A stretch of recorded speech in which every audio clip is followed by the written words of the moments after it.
Yo, yo, yo! It's time for the Kevin and Nikee Show on iHeartRadio! Hit it, Bino!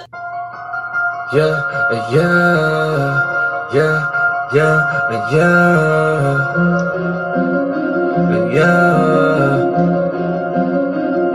It's time for the Kevin and Nikee Show. They gon' have it lit up. Yeah, you know, it's time for the Kevin and Nikee Show. They got the airways poppin' every city across the globe. It's time for the Kevin and Nikee Show. They gon' have it lit up. Yeah, you know, it's time for the Kevin and Nikee Show. They got the airways poppin' every city across the globe. You know him as a dope actor, Kevin-D-Benton. 360 twice jam, how he keep winning. And you know the baddest actress-nikee-warren. She so bad you walking past, she had you speaking for her. If you ain't tuning in, this your reality check. You might miss out on your favorite star celebrity guest. When they celebrate, what you do, you get the bell, yeah. During Kevin's Korner, get inspired and encouraged, yeah. Bend them corners, why you listen, but don't swerve. Find out what's getting on Nikee nerve. What's bothering Nikee? What's bothering Nick? What's bothering Nikee? What's bothering Nick?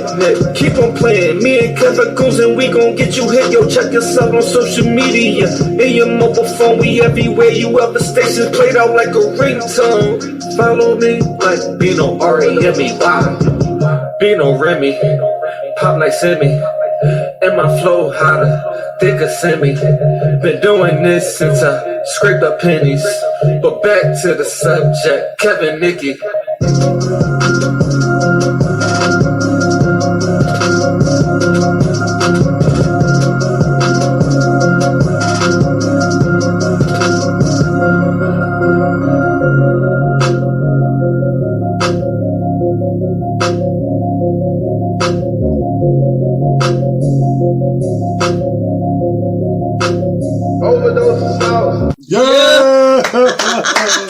It's time for the Kevin and Nikee Show. It's time for the Kevin and Nikee Show. I love it. Yes, sir. The intro by 936 Bino. Yo, check him out on SoundCloud and a whole lot of more. He everywhere, just like we are. He everywhere. Yeah, man. Nice. I love it. What's bothering Nikee? What's bothering Nick? What's bothering Nikee? What's bothering Nick? Yo. Love it. Yo, I like the part when he said the baddest actress, Nikee-Warren. When you walk past and she'll have you speaking for her, and then if you listen real close, he had somebody speaking in a different language in the background. I was like, oh, that was nice. That was dope. Yeah, that was real love dope. Love it. Yeah. Shout out to Bino, 936 Bino. Yes, sir. He get the bell. For that. He get the bell. Yeah, we gonna stick with this intro. We gonna stick. That's with it. I love it. Yeah, we sticking with this. Yeah. Anyway, we always got a lot going on, but before we do, look, we're back, Nick. We are It's the Kevin and Nikee Show on iHeartRadio. We are back for another edition. We're back. Excited. Yes. Thankful, grateful. Yes. Man, you know what I'm saying? We back, man. Awesome. We's are back. We's are back. So yeah, we always got a lot going on. And with that being said, it's time for the many adventures of Kevin and Nikee.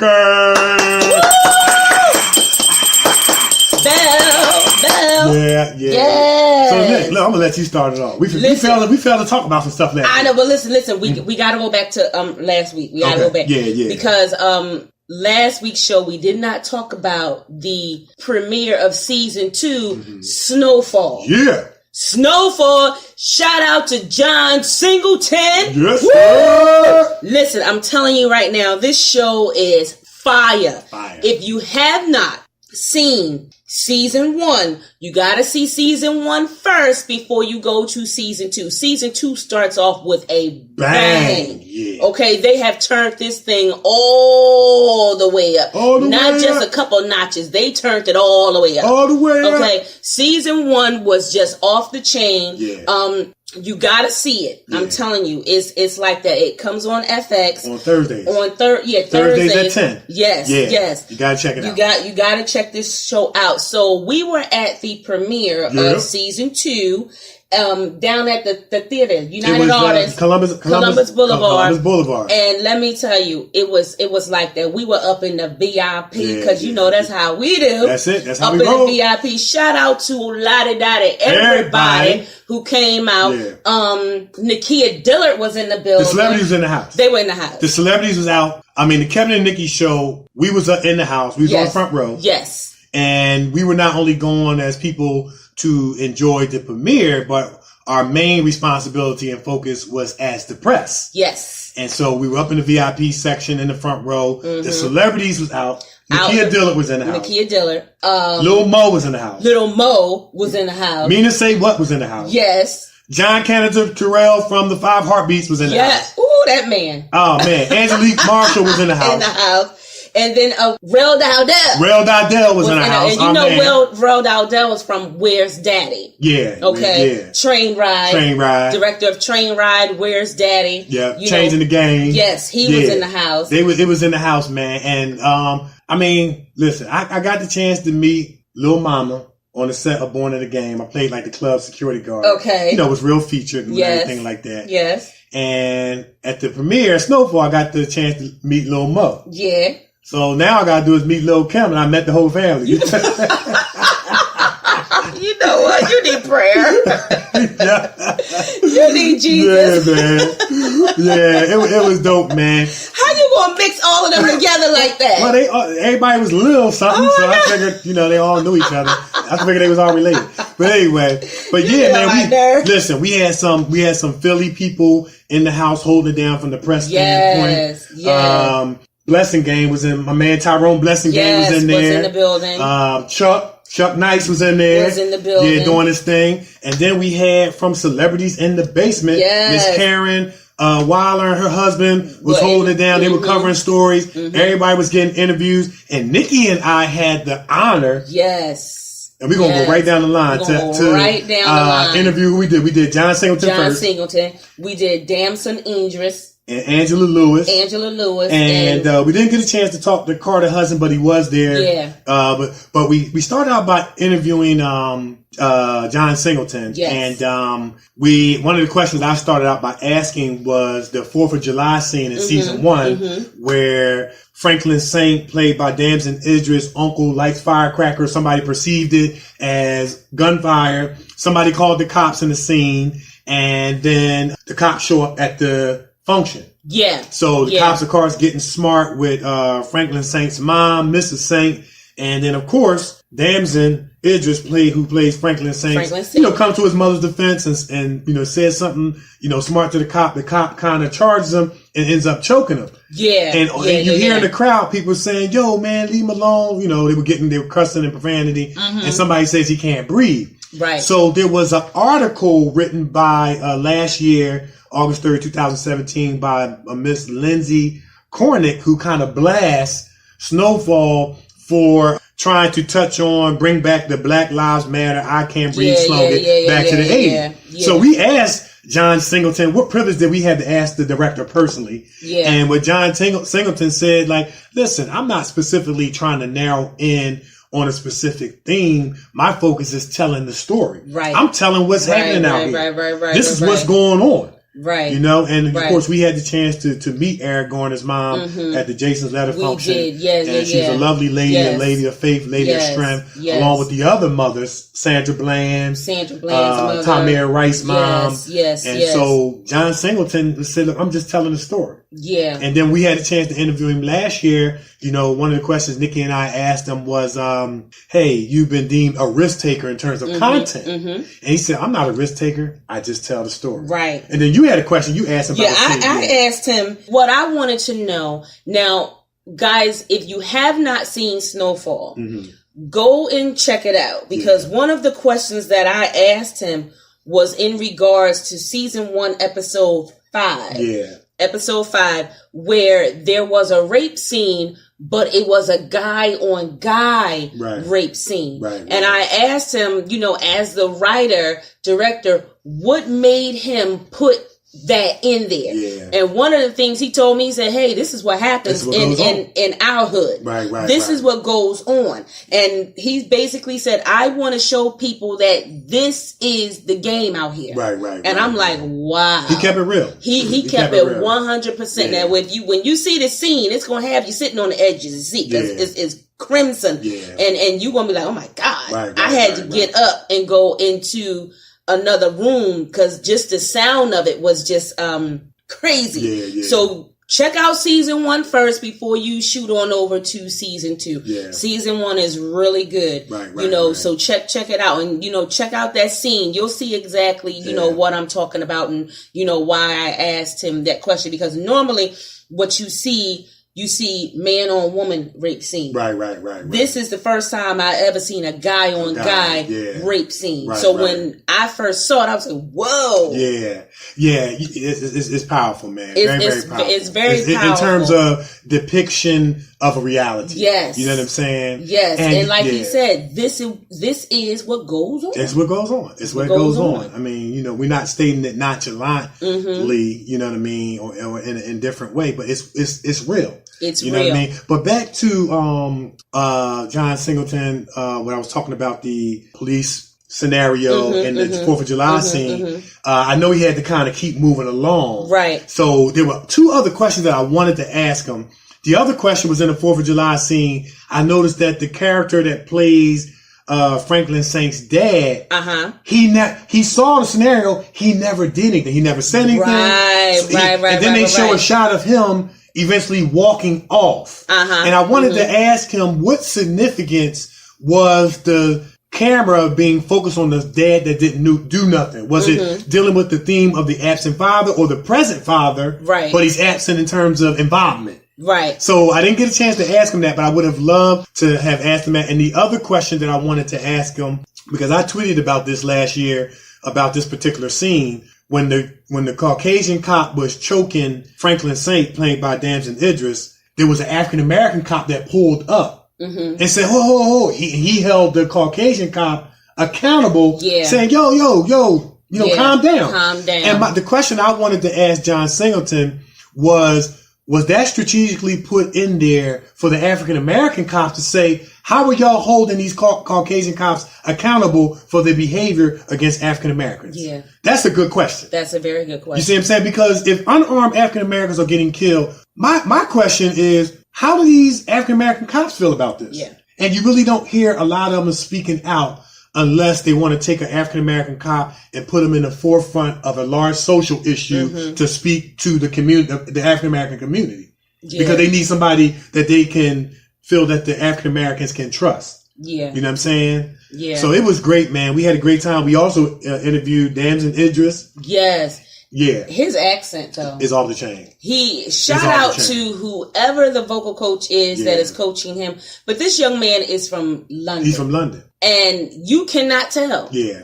You cannot tell. The only time you can tell is when he's not, acting and he's talking to you normally. Right. And you can hear how deep his accent is. Yeah. But you can't tell he's from London. You sure can.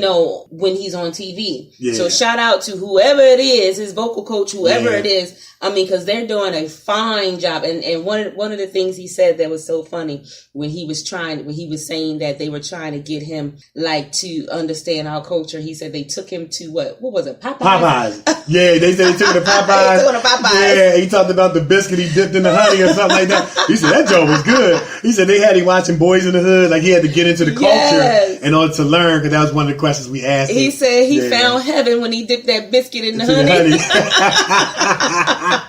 Can't go wrong with Popeyes. No. All right, Popeyes, y'all can send us a check. But anyway, we just gave y'all free advertising. Okay. But anyway, yeah. But he was just talking about his preparation for his character. He had to watch Boys in the Hood, get into hip hop culture, listen to a lot of rap music. And he went to Popeyes, and that sealed it right there, right? Yes. Yeah, but he was a very humble, down to earth young man. And it's just so interesting to see these characters on TV. You meet them in person, and they're just so humble and so down to earth and things like that. And then we got the chance to interview Angela Lewis, who plays Aunt Louie. Yeah. And she was so, docile and just soft spoken. And then you see her on Snowfall, she's like ripping stuff up, grabbing baseball bats and stuff. She is awesome and She's beautiful. Awesome. Yeah, and beautiful. Yeah. Very, very good spirited person. Yeah. She had me cracking up. I asked her, I said, so what are we going to see more of for Aunt Louie? She said, you're going to see a whole lot of stuff. Yeah. Aunt Louie is about to be off the chain. Yes. So you got to check out Snowfall. Like I said, in order to understand the story, you got to go back to season 1, watch all of season 1, and then shoot on over to season 2, which has already started Thursday nights at 10 o'clock on FX. Yeah, and our brother Malik Omar was in there. Oh, he was in the house too. Yeah, he was. Shout out to Malik Omar. Yeah, that's awesome my brother right there. My there. man, Pots and Pans. Man, that's a good brother, man. Yes. And he's just so connected in terms of knowing where all the information is. Yeah. And I like his heart, man, because he's willing to share. Yes, he is. He's willing to share. Yes, and he's a super talented brother, yes. very knowledgeable, has a very, very sharp mind, very creative mind, and glad to be connected with him. Yes. But it was great. Shout out to Carter Hudson, who plays Teddy McDonald. And Snowfall as well. He was in the house as well. It was great, man. It was a great atmosphere. It was very positive. A lot of love, a lot of positivity in the air, man. Everybody's excited about Snowfall. Yes. Yeah. But other than that, we've been really busy, staying on the grind. Yeah. There are a lot of things that we can't talk about because of the NDAs that we signed. So, we do have a lot going on, but due to the non-disclosure agreements, we have to be mum's the word. And remember, guys, when you get cast in these big projects, when you sign that NDA, mum's the word. Let me tell you, because directors are watching and they're listening. They're all up on Facebook checking out what you're doing, and they're listening to what you're putting up. And you're talking about the film and you're putting up photos. That will be the end you won't get cast on that film. Yeah, absolutely. So just make sure when you sign those NDAs, NDA is exactly what it is. Non-disclosure agreement means shut your mouth. That's what it means. Basically. Yeah. So a lot of things going on, and sending out our headshots and resumes to different things. I sent my headshot and resume out to this feature film coming out of New York, and they wanted me to do record my voice and send that over. So I did, and they shot back like, okay. Yes. Okay. I was like, okay, yes means I'm in, right? Right. Send that confirmation email. Okay, now send that thing back and holler at your girl. Yeah, for real. So, Yeah. And then the Kevin and Nikee show, we got some stuff coming up. We're in the planning stages that we cannot disclose at this time. We want to make sure things are finalized before we put it out on the airwaves and in the Facebook group. But, we got some stuff coming up that you're going to want to be a part of. Yes. It's going to be a lot of fun. Yes. It's going to be great. It's going to be great. Now, we gave ourselves an NDA because we can't say we gave ourselves an NDA for this one. Yeah. We can't say anything just yet, but this is what you do. Keep looking out on our group page on Facebook, and you'll find everything you need to know there. It'll be up And let me tell you, what we got coming up, your face is going to want to be in the place. It's going to be big. Listen, it's going to be huge. It's going to be huge. Yep. And then we got the film in Delaware coming up. We're looking forward to that. And we got Omega. Man, Omega. Yeah. Get some positive attention and interest. And that's a good thing. That interest, when you get interest from some big time stations, that's a positive. It doesn't mean anything guaranteed, but when you can get, it's like in basketball, when you can get that look, that tryout, that's a good thing. That's a very good thing. You can get that audition in acting, that's a good thing. Don't mean you're going to get it. You got to go out there and earn it and take it. Yeah. And we're going to act our butts off like we normally do. Listen. We're going to bring it like we normally do. And we're going to go get it like we normally do. You know what I'm saying? We're going to go get our blessing. Yeah. Yes, that's what we're going to do. We're going to go get our blessing. So, it's a lot going on. Yeah. A lot that we can't say, but we stay on this grind. The Kevin and Nikee show is always on the go. You know how we do. So, you know what? You want to find out what's going on in Kevin and Nikee's world? Yeah. Stay tuned. You'll hear from it. Yeah. All right, so we're going to take a break. Yeah, but before we do, when I look at some of these young people, man, I'm just so proud of them. Yes. What they're doing. Like, they're involved in big things. Yes. I mean, it's like, when I was their age, I was playing with G.I. Joe, man. Like, that was, you know what I mean? Like, I wasn't like a visionary of my life until maybe 10, 11, 12. That's when I realized I wanted to, play basketball. Because you were balling. I was balling. That was my focus. You were balling because that was your calling. Oh! I'm gonna get myself Give yourself a bell. Yeah. Look, you was a freestyle rapper in your former life. You're not freestyle. Yeah. Yeah, I was a rapper in my former life. You was balling because that was your calling. Yes. Yeah, that's nice. Yes. But yeah, I mean, I can say I was a very focused young man as a youngster. When I got into basketball, I took it serious. I wanted to be great at it. I worked at it. But just to see these young people, doing what they do on these big platforms, it's amazing. Mm-hmm. It's great. It's great. All right. Oh man, we got some super talented guests coming on. Well, all our guests are super talented. We got the We Are Family. Dun, dun, dun, dun, dun, dun.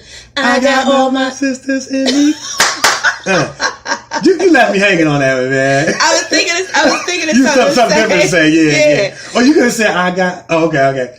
I got all my sisters. I got my mother and my sister, my mother and my daughter. Yeah, I was thinking about something else to say. Okay.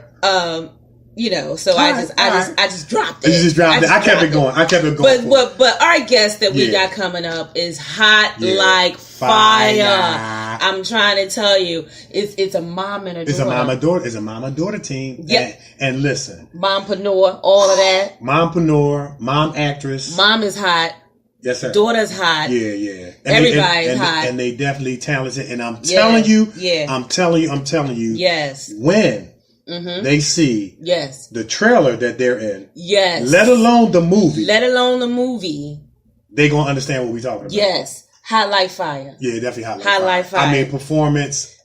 I'm gonna make a statement when we come back from our break. They need to bring the Oscars to Philadelphia. They need to bring the Oscars to Philadelphia. No, listen, you in my kitchen because I was going to say something about that. You in my kitchen. Go ahead. I'm going to make the statement when we come back from the song. Okay. But you mentioned the word. Yes. Oscar. Okay, we're going to bring it back. They need to bring the Oscars to Philadelphia. We need to push for that because there's so many talented actors, actresses here that needs to get the Oscar. No, but listen, you know what? Since we mentioned Oscar, I'm going to say it before the break. What? I'm going to say it before the break. What? When people see this trailer and see this movie that we're going to talk about, I'm going to go out on a limb and say that our two special guests had a Oscar performance in this movie. And we're going to talk about it later. Now listen, if there was a Oscar for, say, maybe like the smallest part, they both would win it. They both, you know what? We should make one for them. We should. We definitely should. We definitely should. I know how we can paint ourselves gold and put the little thing on around our waist and walk and give ourselves to them. Are you going too far now? But anyway, I feel you. No, but you're going too far. The Oscar statue is gold. Right, but what's all the painting yourself? Because it's life size. Oh, life size. Okay, I got you. You know what I'm saying? I feel you. It's good. All right, so look, let's take the break. All right, so we're going to take a break. And then we'll come right back. And when we come back, we're going to bring in our two special multi-talented. Yeah, they're multi-talented. Yes. It's the Kevin and Nikee Show on iHeartRadio. We're everywhere, and we'll be right back. Yeah. Whoa! Wild Prophets. Whoa! Hey, yo, where's Free legs. Hey, yo, I should crazy for this one. It's for the city. Get the way it's crazy. What up, crybaby? What up to the whole Life Nation? Yeah.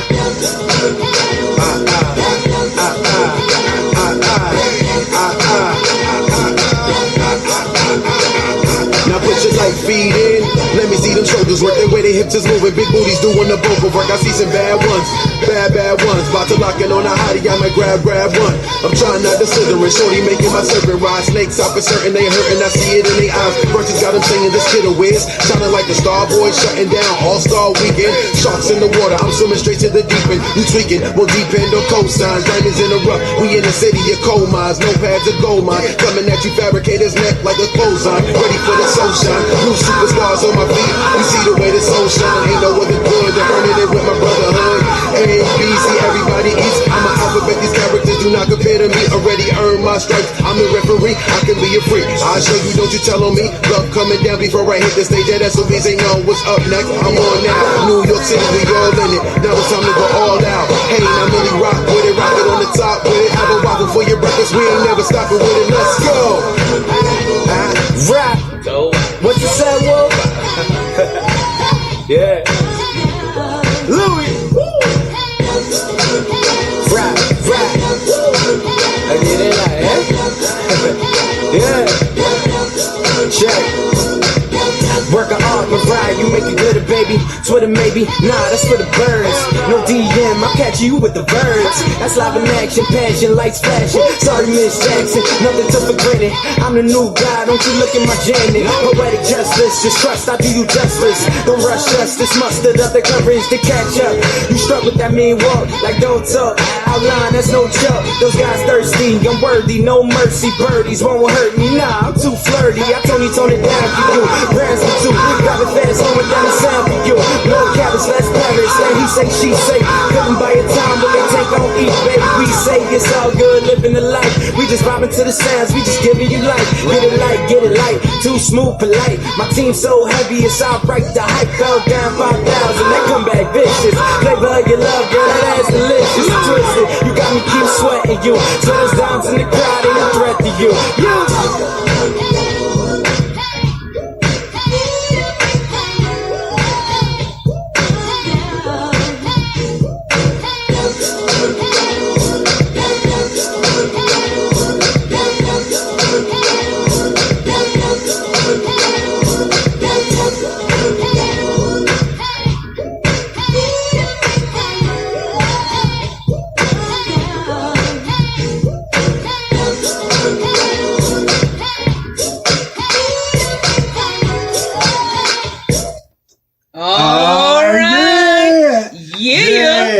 Yes, I like that. Love come down. That was the remix, wasn't it? That was the remix. Here you go. Ooh, you make my love come down, make it go all the way down. There you go. I hit it right. I did it right. Get the bell. Oh my You get goodness. the bell. No. You better hit that note. I was nervous the whole time. I was like, please don't crack. Please don't crack. Yes. You about to make me choke over it. Yo.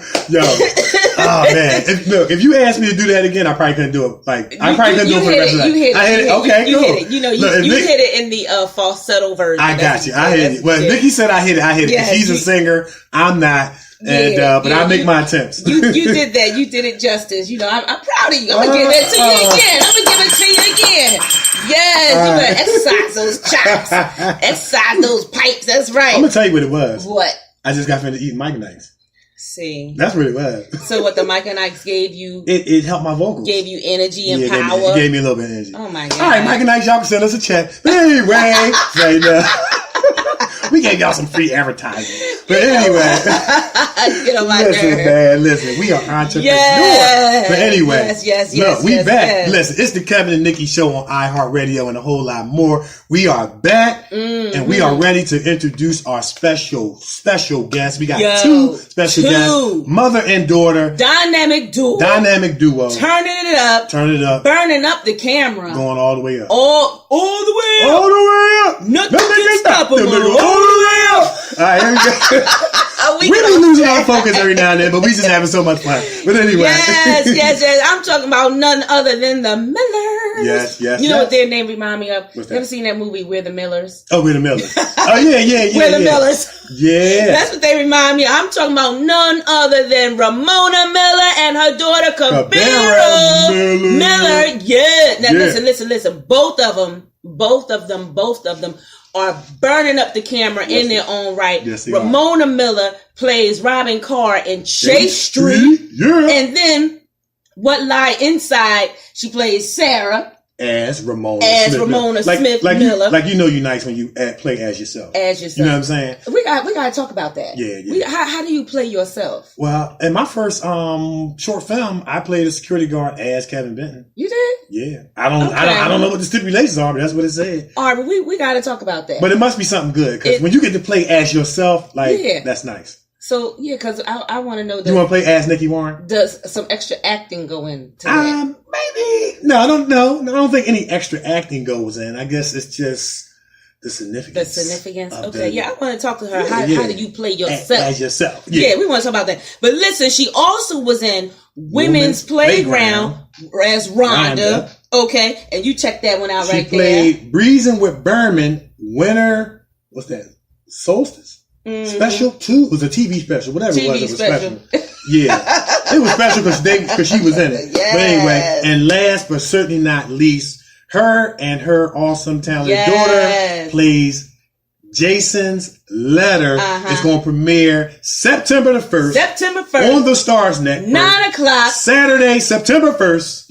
On the Stars Network at 9 o'clock. And she plays Michael Lofton's mom. And Kabera plays Kayla, Michael Lofton's sister. Yeah. And which is awesome because this is their mother and daughter, right? And they're also playing mother and daughter in Jason's Letter. And we was in the scene. And we were all in the scene together. Yes. But we was in one scene together. So we're going to talk a whole lot about what's going on. Romona Kabera. Hey, y'all. I'm telling you, I am so enjoying the show. You all, let me tell you something. I hope you get numbers and beyond. I mean, because you guys sound so great. You're full of energy. And I'm just so happy to be here. Aren't you, Kabera? Yes. True. Oh, they get the bell. They get the bell. They get the bell. Woo! Gotta give it to them. Yes. Yeah. Oh, man. Thank you so much for coming on our show. Yeah. Well, thank you for the compliment first. Yeah, thank you for the compliment. That was... Thank you so much for the encouragement and inspiration. We do what we do for our audience. We do what we do for you. Yes. And, we just enjoying what we do, and we just enjoy our super talented guests like yourselves. Absolutely. And as Nikki said, thank you guys so much for coming on the show, taking time out your busy schedule. Because we know y'all busy burning up them cameras the way y'all do now, teaming up and everything. We know y'all busy. Never too busy. Never too busy. Thank you. She better sing it. I see you. Oh, wait a minute now. Hold up. Hold up. Wait a minute. She a songstress. You sing? Yes, I do. You do? Well, we already can tell by what you just shared. You know what they call me? Let me tell you what they call me. What? They call me Black Butterfly. Dude, that's one of my favorite songs. Black Butterfly. Yes, I did. I'm known back home in South Jersey as Black Butterfly because I won the pageant. I won the homecoming queen in my 12th grade year. Get out of here. Williams, Black Butterfly. And when people, and I know when they listen to the interview, because listen, I have really awesome, true followers that will follow. And when they listen, they're going to say, yes, she did sing Black Butterfly, and they still call me Black Butterfly today. Now, don't ask me to sing. Oh, we was just about to ask you. Well, you know, because today's your lucky day. Do it, Kevin. You know, today's your lucky day.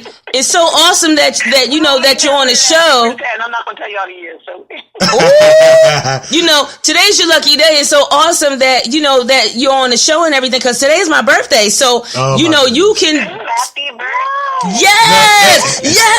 You know, hey guys, listen, it's her birthday every week.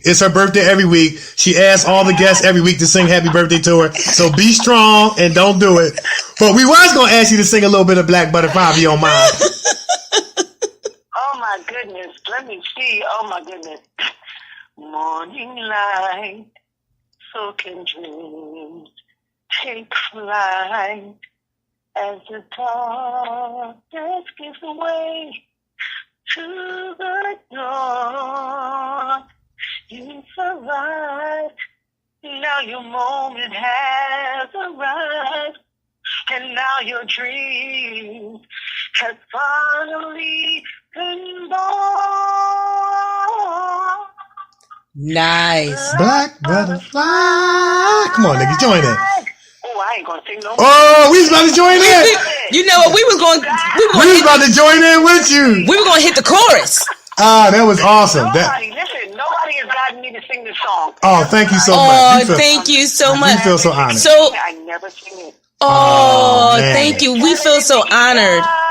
Yeah, nice. Thank you. And you sound awesome. You sound beautiful. Yeah. But I know. Stop it. No, you Listen, do. No, you do. You sound amazing. And I know what song you will sound phenomenal singing. Not Happy Birthday to Me. No, please. Okay. All right. I was going to try it. I was going to try. Y'all were made for this show.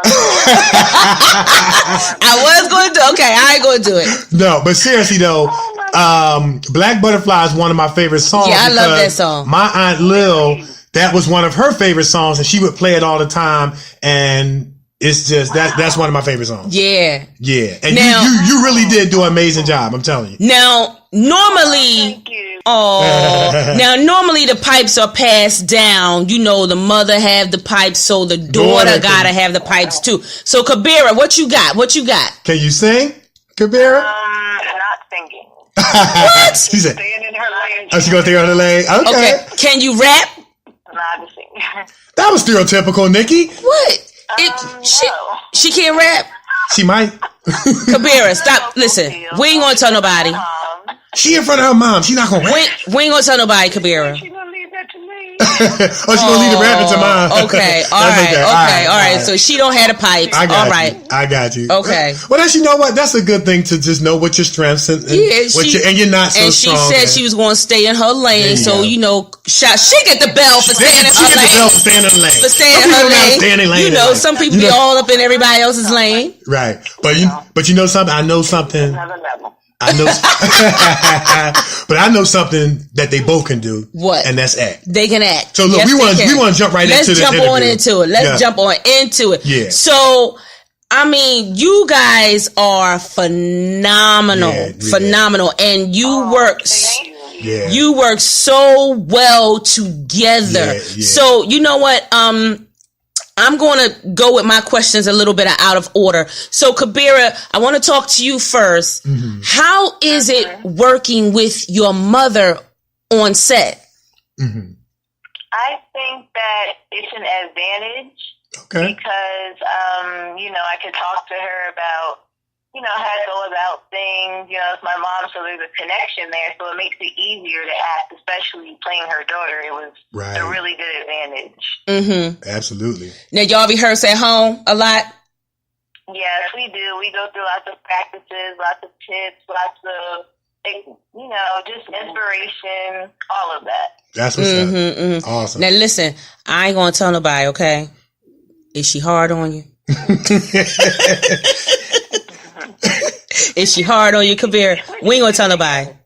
Why you gonna answer that tough question in front of her mom? Say no, he's not. He asked you was she hard? He asked Kabera was Romona, were you hard on her? As far as just kind of pushing her to be the best that she can be. Yeah. I would say yes for the most part, only because she wants me to be the best I can Absolutely. be. And if I'm not trying my best, she pushes me harder, and it always ends up working out perfectly fine. Awesome. That's awesome, man. See? My dad was hard on me and my brother. You know what I'm saying? We earned full scholarships to college. Somebody, we need parents that are going to lovingly drive us. You know what I'm saying? And push us to be the best that we can be. Great question, great answer. See. Everybody needs that Everybody needs that push. Yeah. Good answer. She get the bell for that. She get the bell for that. Yeah. She get the bell for that answer. So, Romona, how is it working with your daughter? Well, it can be challenging at times because that I've been doing it for some time, and she's been watching me. She'll hear me rehearsing and doing different lines. And when it was time for us to come work together in this film, we had to rehearse together. But she took to it. I gave her direction because I gave her what I knew from my life experiences and from being in the business. And she took well. I mean, a couple of times she may have looked at me like, you sure? I'm not so severe. Trust me. We got it. And she went with it, and it worked. It sure did. It sure did. It shows. And it worked very, very well. Yes, it does. And I remember when we were down at the premiere, that was last year. Jason Jason led a premiere down in Dover. It was definitely Hollywood Comes to Dover. And I remember, like, a lot of times we put stuff on Facebook, on Twitter, and then we see the person, we don't tell them the same thing. Right. And I remember when we went upstairs to take pictures with Vivica Fox and all them, I remember telling you guys, I said, listen, Kabera cried on the spot. She did. And Romona, she did. Romona, she not only did Kabera cry on the spot. First of all, you have adult actors that cannot do that. That's right. Number one, yeah, and yeah, and Romona, she nailed it. And Romona, I have to say this: you played that part. I mean, that's why I mentioned the word Oscar. I'm not throwing it around lightly. We're not trying to flatter you guys because you're on our show. Y'all talking about Oscar, but let me give it back to Kabera for a minute. I'm serious. I don't know if you guys see it. Kabera cried like 6 to 8 times back to back.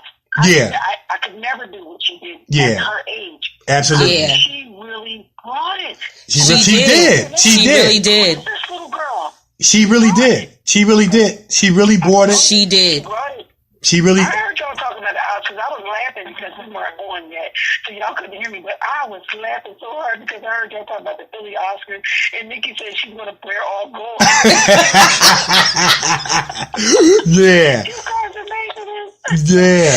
But yeah, I mean, she brought it. She brought it. Her performance was Oscar worthy. It was. I'm telling you, man. Like Kevin said, not a lot of people can cry do on the spot. that. Yeah. They normally have to have like some spray to like drops or whatever, teardrops put in their eyes. But she was able to do it without that. And then on top of that, just to add to that, it was very authentic. Like you ever watch somebody trying to cry and they look like they crying, but they call crocodile tears? Yeah. Like you got the facial expression and you sitting there saying, man, they ain't crying. Right. But she looked like she was really crying. And it was very, very touching. Yeah. Yeah. It was really good. And you know, not a lot of people can do that. It really, takes special skill to cry on cue because it's hard. Yeah. It's hard. And she nailed it. Yeah. She nailed it. You know what? I remember I was on the set of The Gift You Forgot to Open, right? Uh-huh. And I had never cried on the spot. Okay. And director Roddy L. Cherry said, hey, can you cry on the spot? And because I believe I can do anything, I said, yeah. So I just started thinking about my job. I was like, and it came out perfect. As soon as he said cut, I was like, get on my nerves. You know what I did? I took her there. I told her to think about her 2 brothers. There you go. 2 brothers who live in L.A., Marquise and Marquel. Marquise is an actor and Marquel is an artist. When I say an artist, like he works as far as with computer and technology and stuff like that. But Marquise, I told her, think about your brothers. I said, if this happened to your brothers, I said, what would you do? Yeah. And she internalized it. And she told it, and she ran with it. She really ran with it. And that's very important. Go ahead, Kev. Well, I'm glad you brought up that point because in acting class, we learned, when I was in Walking Fish with Mr. John Kenneth McGregor, he would tell us, think about your saddest day. Yes. Think about your saddest day because there's a thought process that goes into crying on the spot. And we would think about our saddest day, and you would kind of you would visualize that person rather gone and never coming back and things like that. And that sounds like what you're telling Coach and Kabera to do, and you're right on point. Yeah, she did a fabulous job because you have to be able to pull it.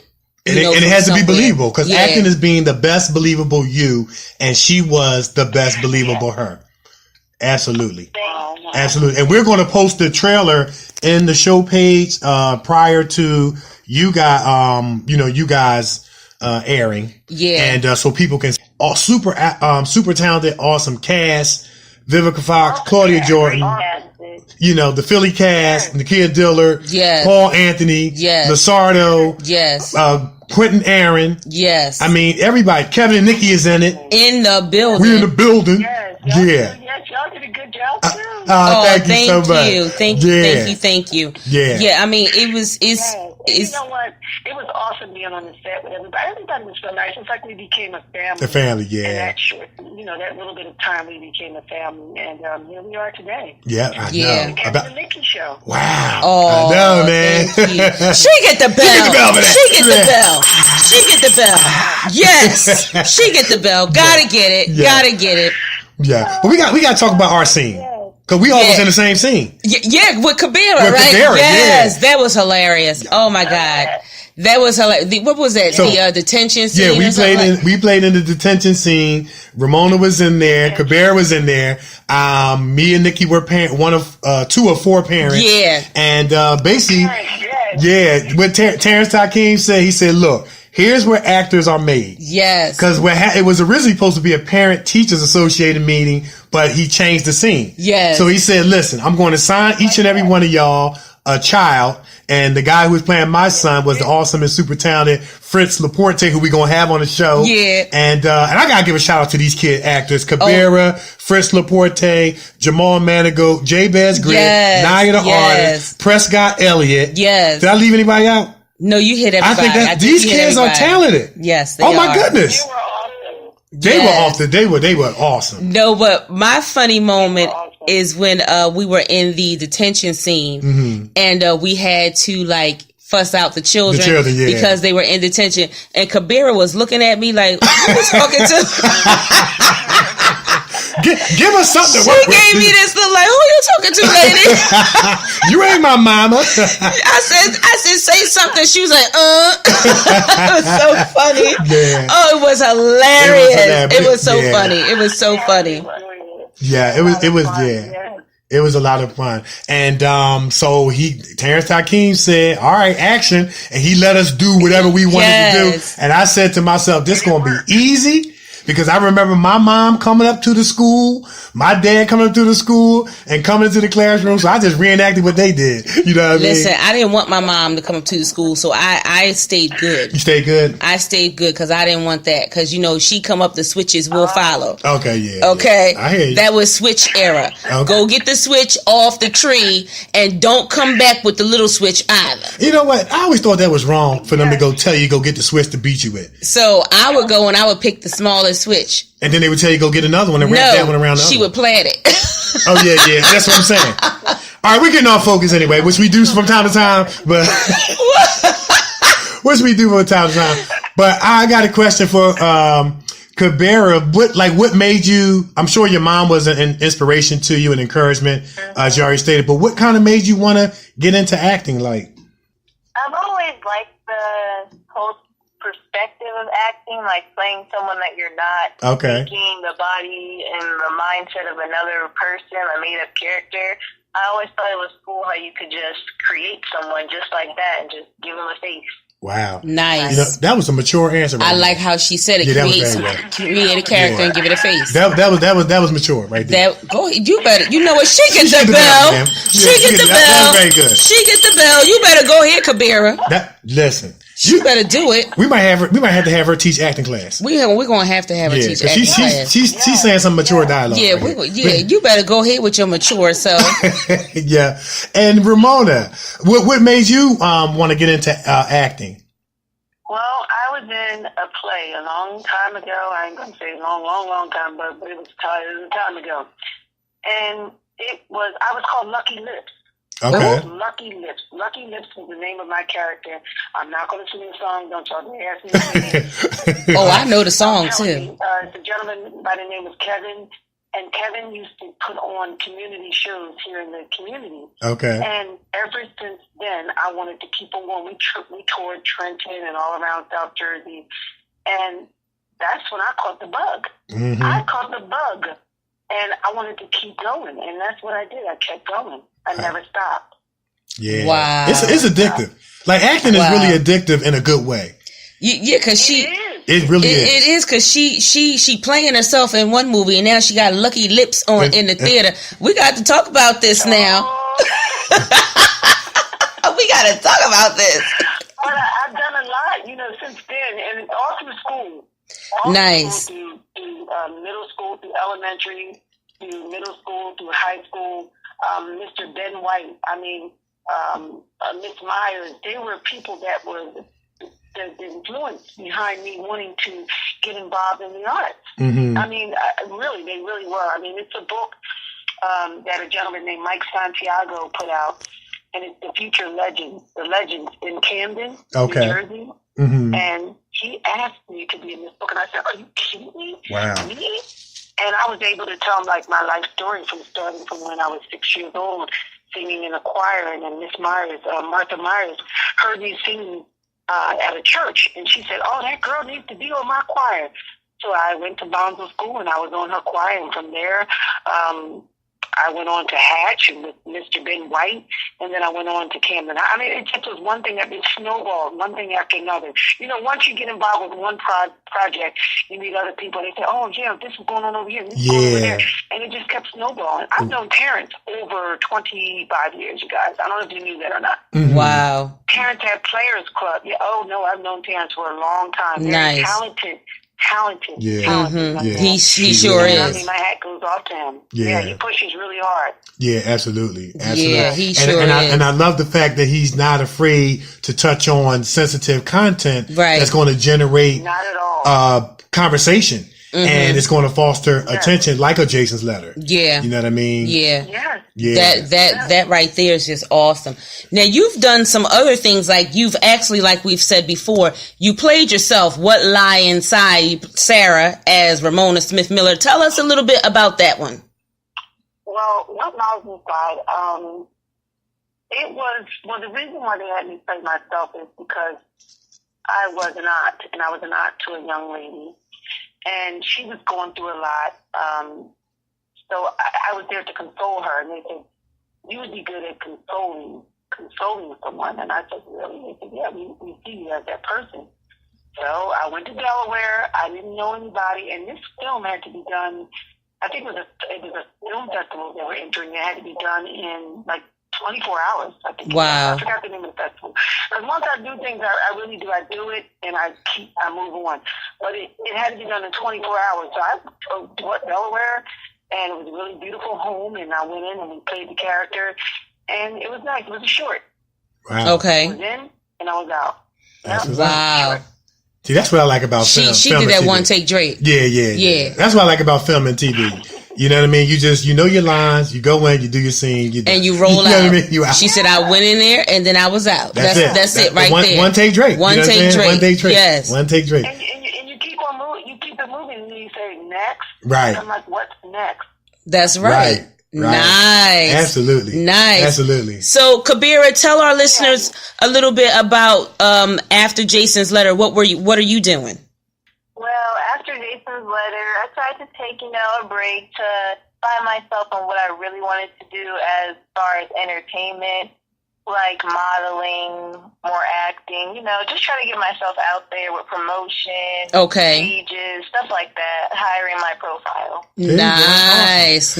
To that point, after this movie premieres, everybody's going to know who you are. Yes. Yeah, everybody's going to know who you are. You had a lot of screen time, and your character and how you play your character is going to foster some attention that cannot be ignored. How you cried on the spot. Can you fathom in your mind that maybe after this movie premieres, when you walk down the street, maybe somebody might recognize you? Are you guys prepared for that? It's unreal to me, but I'm excited for it. I'm ready. I'm going to walk in faith, every step of the way. There you go. She better go ahead. You're so mature, man. Let's give it a bell. She got to get it again, man. She talking about walking in faith. You know what I'm saying? She about to make me cry. I'm just saying. She talking to my heart right now. That's what's up, man. She's ministering to us right now. We about to pass a collection plate in a minute because she preaching. Yeah, but that's awesome. That's awesome. Yeah.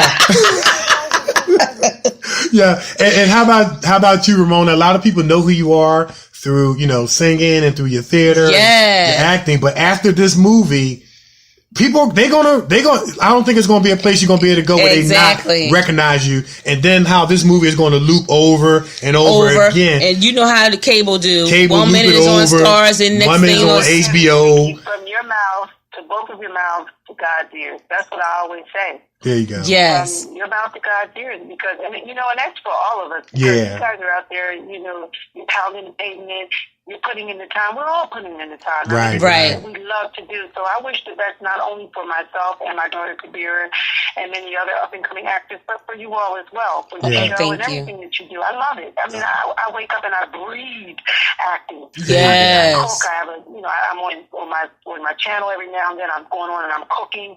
I'm a mother. I'm an author of a book. My baby sister has colic. I've done a lot of little things. I stay kind of quiet with it. People say, "Oh, you don't tell everybody what you do." My mother always told me to be a quiet storm. There you go. And I said, "Well, Mom, and God bless her. May she rest in peace." Because I lost her to cancer. Cancer. But she always told me to be a quiet storm. And I said, "Mom, what is a quiet storm?" She said, "You just do what you do and you don't say nothing about it." There you go. And then when it happens, it makes a lot of noise. And don't we talk about that all the time? We talk about that all the time on our show. Yeah. Got it. There it is. And we definitely want to send our, condolences out to, you and your family and your mom. Yes. And rest in peace, your mom. And I look at my mother every day when I look at Kabera because she's so poised. And like you guys said, she's so mature.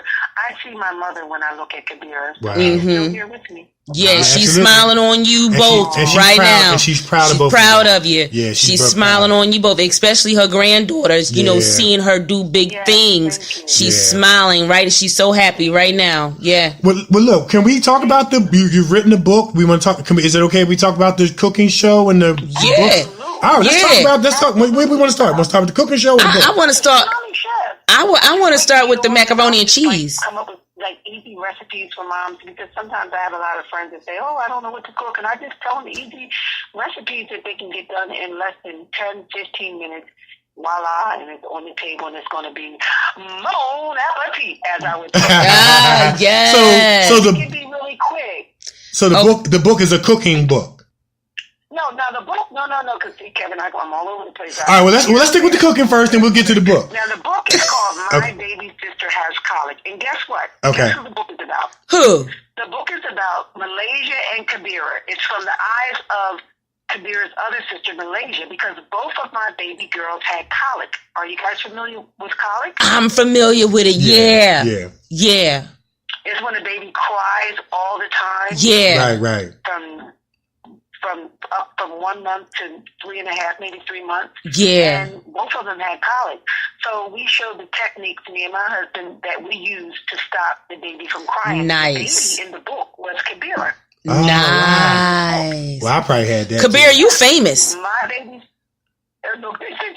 Yeah, she famous. I need an autographed book, girl. The baby that we wrote about, and it's in a stick figure form, but I think it should be in every hospital. Every mother should leave home. Nice. My baby sister has colic.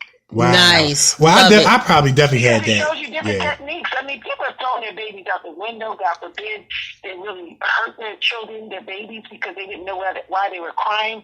So I came up with this book to help parents use different techniques to stop the baby from crying. Nice. Can you give us an example of one technique that's in the book that correlates with maybe, cause from what I understand, I was watching a special and they said babies have different types of cry when they desire certain things. Yes. So can you give us one kind of tip on what technique you would use for a certain cry just for our listeners who might not know or understand? I'm going to give you one good one. Okay. One good one is when the baby's crying all the time, you go take a blow dryer and you plug it up into the wall and you let the blow dryer just run. And you will see the baby just calm. Like the baby will literally give into the sound of the blow dryer. Wow. It really, really works. Okay. Yeah. So you don't put the blow dryer on the baby? You trying to get us to call DHS, Nikki? Oh my goodness. No, you don't put the blow dryer on the baby. I'm just trying to picture in my head.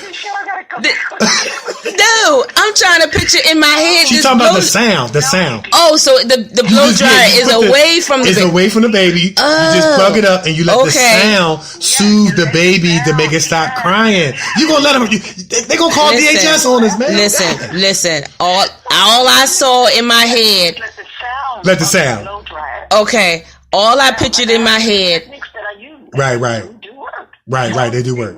Okay, because I was just picturing the blow dryer and the baby, and I couldn't, That's why we clarified. Thank you so much. But you know what, though, for me, because I probably had this when I was little, but it was the sound of the belt that made me stop crying. You know what I'm saying? I started crying right away. You get on my nerves. You hear this, Romona? See, this is why I be having problems. No, but that was awesome. That was an awesome tip. And give us the name of the book again. What's it called again? My Baby Sister Has Colic. And I'm actually I'm not with anyone, specific any company or anything like that. Okay. I brought it down from the company that I was with. I'm not anyone to mention the name, but I have the book myself. And it's a really good book. It's a stick figure book, and it's really plain and simple, and it tells you different techniques that me and my husband used to stop Kabera, which was the baby, from crying. Right. Nice. Well, at the end of the show, From the eyes of her sister. Nice. Yeah, well, at the end of the show, we definitely want to put that out there for anybody that want to, get a copy of the book. So we'll definitely come back to that. Yeah. But we definitely want to talk about this cooking. Yeah, I want to talk about the cooking because Nick over here talking about macaroni and cheese. Macaroni and cheese, collard greens, You know what? You making me hungry. You know what? I bet you both of y'all can cook. Who cook? Nikki does all the cooking. I cook. I know. I think Nick can cook. Yeah, I can cook my behind off. I can boil an egg. You know what I'm saying? I can cook my behind off. Not me to toot my own horn. Toot, beep, beep. Grits to go with some of your cooking. Have you tasted grits? Yeah. Gourmet spread, which is called grips. GRIPPS. Remember I told you about grips. Right. It's a spread that turns into a sauce. And it's a seasoned butter, and it's great on everything: macaroni and cheese, linguine, bread, bagels, veggies, salmon, crabs, lobster, shrimp. Okay, now, that's enough. Everything. That's enough now. That sounds good. That's enough. Yeah, that's enough. That sounds real good. You making me hungry. You making me hungry. You making me hungry. Stop it. Yeah. Yes. That sounds delicious. Yes. And it ships all throughout the U.S. Now, wait a minute now. It's really, really, really good. You make it homemade, though.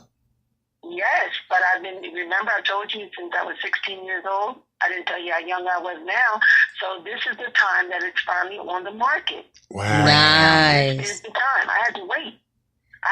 Some things we wanted, but I had to wait. I didn't think to put it on the market until I met my husband in 98. He said, you should put this on the market and share with everybody around the world and call it Grips with 2 P's. GRIPPS. And that was it. Hence we are today.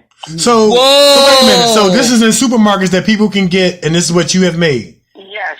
Get out of here. Yes, it's in supermarkets. Yes, I need it in Trenton. I want it in Delaware. I want it in Philadelphia. I want it all over. Right now we're in New Jersey, but they say you start small and it just branches out. Nice. Well, we getting some firsthand. Grips is here. Nice. And we getting it, and you getting it firsthand on the Kevin and Nikee Show. Yeah. We gonna get this book. We're gonna talk about grips, and y'all gonna watch this movie, and it's gonna be on. Listen. I'm gonna need her to bring me some of them grips now. Oh, we gonna go buy it. Let's go buy it. We're gonna go buy it so we can support you. We're gonna go buy it. Yeah, we're gonna go buy it. And because we definitely want to support you. And that's awesome. That kind of make that you're considered an inventor. Yes. Awesome. I like it. An inventor. You created a recipe. Yes, and an entrepreneur. An entrepreneur. But it's been in me since I was a little girl. It's just always been in me. Like I used to go to the beach, like Atlantic City, down to Brigantine and all. My mother used to take us on the shore. You know what I did? I'm gonna tell you this quick story. Mm-hmm. I used to take the shells and I would clean the seashells. You know the shells, the clam shells. Right, right.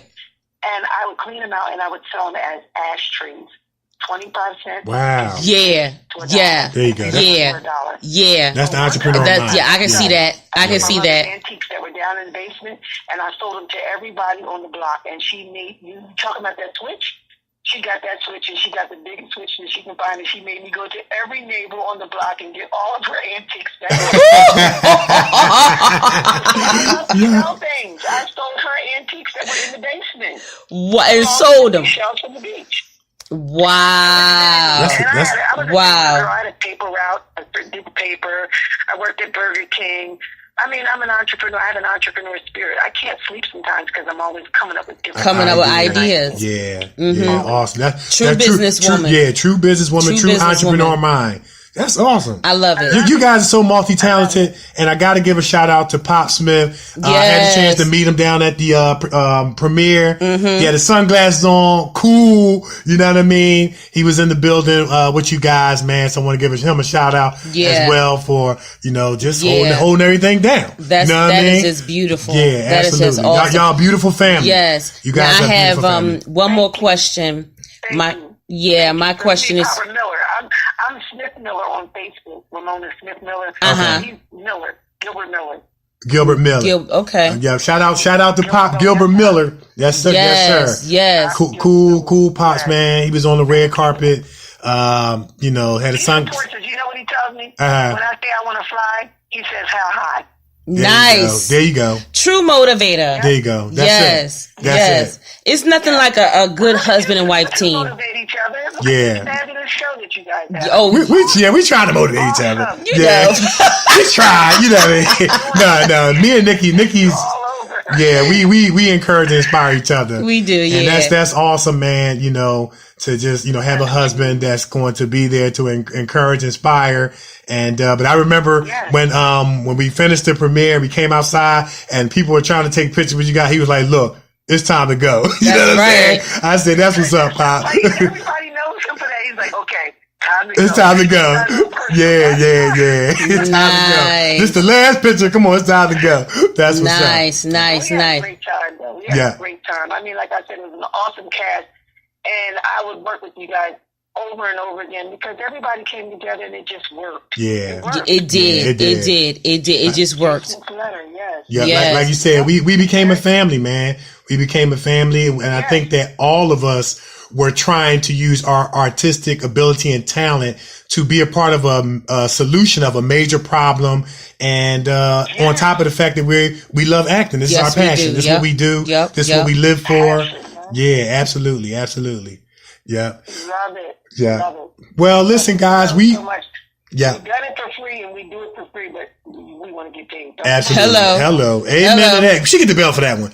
That's what I'm talking about right there. You know what I mean? H to the hello. H to the LLO. Hello. And the deal was say hello. With you all today, I really did. Oh, thank you so much. Yeah, we want to thank you guys so much for coming on the show. And but before we conclude our interview, we always like to give our listeners, our guests, a chance to put your social media out there so people can follow you, follow the music, follow the cooking, and the acting, and the book, and the modeling that Kabera is going to be doing. Put it out there. Yeah. You'll go first. She has an Instagram page. Okay. My Instagram is my name with 2 extra A's. Yes, that is all. Yeah, just could you spell it just for people who KABERA with 2 extra A's. Okay. Nice. Okay. And I'm Romona Smith-Miller, ROMONA SMITH-Miller. And I also have the Grips Gourmet, Grips with 2 P's, GRIPS Gourmet. And I also have my baby sister has colic page for the book. Nice. So thank you. Kudos to you guys, Kevin and Nikki, for having us. Big up to you. Oh, thank you so much. Thank you so much. Thank you so much. Both. Yes. Y'all guys are family. Yeah, definitely family, man. Definitely got to have you guys back on the show. Any way we can support you guys, please let us know. Let us know how we can support you. Yes. We'll blast out, stuff that you're doing. The book, Grips, all that stuff. Just let us know. Kabera sashaying on the runway. Let us know. She threw her head back and forth. Remember that one? Yes. She threw her head back and forth. She gonna be on the runway. I throw my head back and forth. Yes. Kabera, let us know you start walking that runway. We gonna be out there. Yes. Head back and forth. She threw her head back and forth. She threw her head back and forth. That's what's up. Yeah. But great time. How about you, Kabera? Yes, the energy was great on that though, and I just love it. So thank you so much. Thank y'all so much. Yeah, thank you. Absolutely. Well, you guys have a great evening and continued success and blessings. And we're looking forward to Saturday, September 1st. Jason's Letter will be premiering on Stars. You will see Romona Smith-Miller and Kabera Miller is going to be in the house. Check them out. Yes. Their performance is Oscar worthy. You heard it first. Oscar. On the Kevin. Oscar comes to Philadelphia. Let's make it happen in Philadelphia. Let's make it happen in Philly. Hello. Let's make it happen in Philly. Make it happen. Nikki, you said you're going to paint yourself in gold. So you got to be careful what you say. All right. There we go. Yeah. You paint her up and make sure we make it happen. All right. I'm going to make sure it happens. Yeah. All right. Y'all take care. Take care. All right. Take care. Yeah, bye. That was awesome. That was awesome. How y'all gonna make me stick to painting myself in gold? Yeah, that was awesome. That was awesome. That was awesome. That was. It was. Yeah, that was awesome. That was awesome. They are such a phenomenal mother-daughter team. Yes. Just like gifted acting, modeling, singing, cooking. Man. Authoring. Yes. They got the book. I want to go back to what she was saying about my baby sister has colic because from the crying all the time, a lot of especially young parents today don't know how to treat their babies who are constantly crying. But I saw on the internet they had this doctor. He's called the baby doctor. I heard of him. And what he would do is he would hold the baby a certain way, and then he would blow on them. Right. That's why I asked, do you put the blow dryer I knew where you was going. I knew why you asked. Because he was actually blowing on the baby and the baby would stop crying. Right. But then there was another video I saw on Facebook where the baby was crying, but the baby would only be quiet for guess who? Biggie Smalls. Oh, for Biggie Smalls? Biggie Smalls. Man. So every time the baby would be screaming at the top of its lungs, but when the father put on Hypnotized by Biggie Smalls, the baby stopped crying. He stopped crying. Wow. And so when he turned Hypnotized off, the baby would cry again. Turn it back on, the baby would be quiet. Wow. So the father said, well, I don't know if it was a little girl. The father said, well, I don't know if she know the words, but I'm going to use Biggie from now on. Yeah.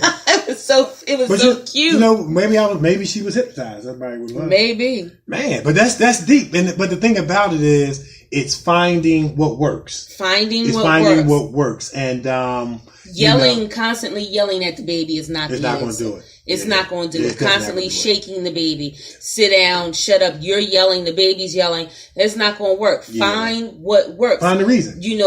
Rock the baby. Back and forth. Blow on the baby a little bit. Blow on the baby. I ain't saying blow nothing on the baby. Yeah. Okay. Let me make that clear. And no blow dryers on the baby. And no blow dryers on the baby. We don't want the baby to get burned. Right. But, find what works. Yeah. I saw this one video, because like I said, you and I, we're very information driven people. It's nothing for us to Google this, Google that. And so much information. Now, I'm not suggesting that people try this technique, but I saw a video of a baby that was crying. And then a cat would come over and just rub the baby's head and he would stop crying. Then when the cat would stop rubbing the baby's head, he would start crying again. Of course, the mother was right there. And it almost was like the cat made a connection that the baby was crying and wanted to do something. Yeah. So he just rubbed. He didn't scratch him. He just rubbed. Animals, took his paw and rubbed him. From what I understand, animals have that sense. Like they can sense when humans that nurturing sense. They can sense when something's wrong. Gotcha. So especially dogs. Yeah. Dogs will come over, and they will kind of. Like they know when you're depressed. Yeah, they know that, and they will kind of rub on you, rub their nose on you or their paw to try and make you feel better. Yeah. So that's awesome. Yeah. But I'm glad we cleared that up because I was like, absolutely. what? I knew what you meant when you said that. I knew exactly what you meant. Yeah, and that's why you asked it. Yeah, but very talented family. Oh my God, another talented family. Another talented family. I'm just so proud of them. So proud of all the kids in Jason's Letter. Like I said, I had to add in my man Philly S. Guy, even though we can't find him. I think he like into rapping and things like that. Yeah, too. I think he's a rapper. Yeah, he's a rapper, but he did a great job in the detention scene. All the kids did, but these featured kids, they were phenomenal. They were phenomenal. And when you see this movie, you're going to understand what me and Nikki is talking about. And yeah, we're going to say it again. Their performance in that scene was Oscar worthy. Oscar worthy. It was as believable as it could be, and then some. Yeah. And it is, I'm telling you, it's going to move you and I and everybody watching emotionally. When Jason's letter airs on September 1st, you will see exactly what we're talking about. Yeah. So set your DVRs. Yeah. You know, get your DVDs ready. I mean, set your DVRs, and then we want you to actually go and get the DVD because this is a movie that you're going to want to have in your library of movies. Yeah. Because this is definitely something that you guys need to see. It's basically going to be a conversation starter because a solution to this problem is needed. Yeah. And the problem that is bothering everybody is that there is no solution right now in sight. Right. And I like what Terrence Hakeem said when we went to the Jason Letter sneak peek party. Yeah. And he said, this is not a cop bashing movie. It's not. It's far from a cop bashing movie. In fact, we have actor friends who are cops that are in the movie. Yes. Shout out to my man, Joe Stewart. Yes. Thank you for your service. Yeah. He's a Caucasian cop and we thank him for his service, but he represents the good. Yes, and he's a phenomenal actor. He's in the scene watching TV when the news broadcast is going on. He did a great job, and that's our friend. You understand what I'm saying? Because so it's not a cop bashing movie. It's not a cop bashing movie, but my whole thing is at the end of the day, when you leave your job and you go home to your family, you have to feel something for somebody. Yeah, absolutely. You know what I mean? You cannot call yourself a human. A human being. That's what I was going to say. If you do not feel something for your neighbor who live in the same exact neighborhood that you live in, but they're subject to different things. Yeah, yeah. You know what I mean? We live in the same neighborhood, but we're not treated the same. Right, right. So if you cannot say that you are human if you don't feel nothing. Right, right. How can Louise go home, cry her eyeballs out because her son has been killed, but Janet goes into her house and hug her children and feel nothing for Louise? Right, right. How is that? Absolutely. How is that? That's well said, Nick. I mean, you can't put it no better than that. You know? Because we live in a society where people don't care unless it's them and their family. But here's one of the interesting things. I heard a proverb that says that those that show mercy shall be shown mercy. And one thing I learned about life is that everybody gonna have their turn to go through the storm. And just because it might not be your turn at this time, it could be your turn later on down the line. Yeah. Now, we're not wishing anything on anybody, hoping on anybody, but we just know how life can be. Right. You see what I'm saying? Life is one of the most inconsistent things. The only thing constant in life is change. Yeah. And sometimes them change can come when you least expect it and things like that. The only thing you can do, man, is just try to govern yourself from day to day with wisdom, prayer, things like that. But all that stuff you see on the news, any human being could be subjected to it. Yeah. You know, and we say God forbid, of course, but to your point about who's the girl, Laquita on one side and Janice, was it? We got Louise on one side and Janice on the other side. And Janice needs to have a concern about what Louise is going through because one day it could be Janice. Exactly. You see what I'm saying? Exactly. And I try to live my life, you know, caring about others because, you know, I would want somebody to care about me. You know what I mean? Yeah. Absolutely. That was good, man.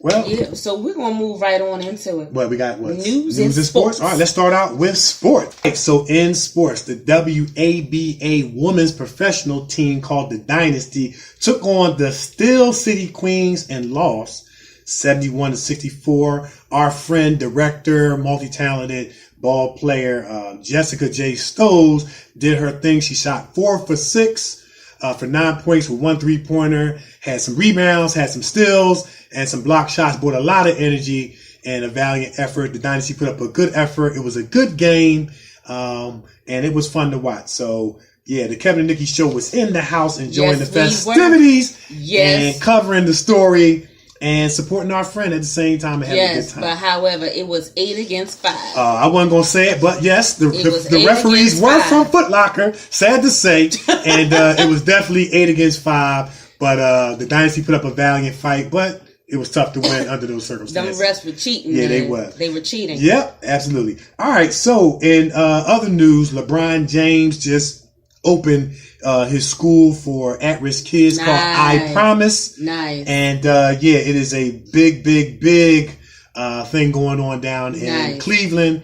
And one of the things I like what LeBron said, rather I'm praying for the Lakers or I'm playing for Cleveland, Cleveland that's his heart, that's his home. Yeah. So LeBron sits down with an interview with Don Lemon, and he gets to talking about Trump. Mm-hmm. And one of the things that he mentioned, one of the many things that LeBron mentioned in that interview is that he felt like Trump was trying to use sports to divide a country, talking about, his focus on the NFL and things like that. And he said that sports was always something that brought people together. We know that to be true. And so Donald Trump, taking offense to this, he tweeted, he's notorious for putting out his tweets. He said, LeBron James was just interviewed by the dumbest man on television, Don Lemon. He made LeBron look smart, which isn't easy to do. I like Mike. So, of course, a lot of supporters of LeBron, sports figures came to his rescue, came to his support. But this is nothing new. Okay. This is hardly a new development. Of course, athletes such as Bill Russell, Muhammad Ali, Kareem Abdul-Jabbar, Jim Brown, and others, they spoke out during the 1960s to help raise awareness about civil rights. Yeah. But over the last few years, as unarmed black men have been shot to death by police, athletes has been more vocal. Yeah. So even Michael Jordan, who has been scrupulously avoided speaking up about political and social issues, he has refused to remain silent. And so even Hall of Famer Randy Moss, who is employed by the NFL Network, he wears a tie with all those that have been lost according to police brutality. Eric Garner's on his tie. Trayvon Martin. Tamir Rice is on the tie. Sandra Bland. Wow. So it's a lot of them. And he said this is just his way of just trying to raise awareness and give support to these unarmed African Americans, men and women that have been lost. And I think it's very, very noble of Randy Moss to step up and speak out. And Randy Moss said this quote, and he said, "With great powers come great responsibility." Of course, he quoted that from Spider-Man. Okay, on ESPN. He said, "You asked me about my tie. Well, all I know is what's going on. You see, the names on my tie is being able to use a big platform like this as a Hall of Famer. What I wanted to express with my tie is to let these families of these young men and women know that he cared and he supported them." There you go. That's all I got. That's it right there. Yeah. That's it right there. And it gotta stop. It gotta stop. It has to stop. Yeah. It does. This is a mess. Yeah. This is a mess. And I am so glad that the athletes are coming out. They're speaking up. They're talking. Yeah. I am so glad. Absolutely. I am so glad. Absolutely. And so prayerfully, from more of them speaking up, a solution can be found. Absolutely. And we speaking out and speaking up about it on the Kevin and Nikee Show. That's right. And absolutely. That's right. But we want to be part of the solution. Yes, we do. We're not trying to start angry conversation. We're trying to start positive conversation to bring a resolve. That's right. And that's what we're doing. Yeah. So in news, some happy news for a change. Praise the Lord. Hallelujah. Hallelujah. Okay.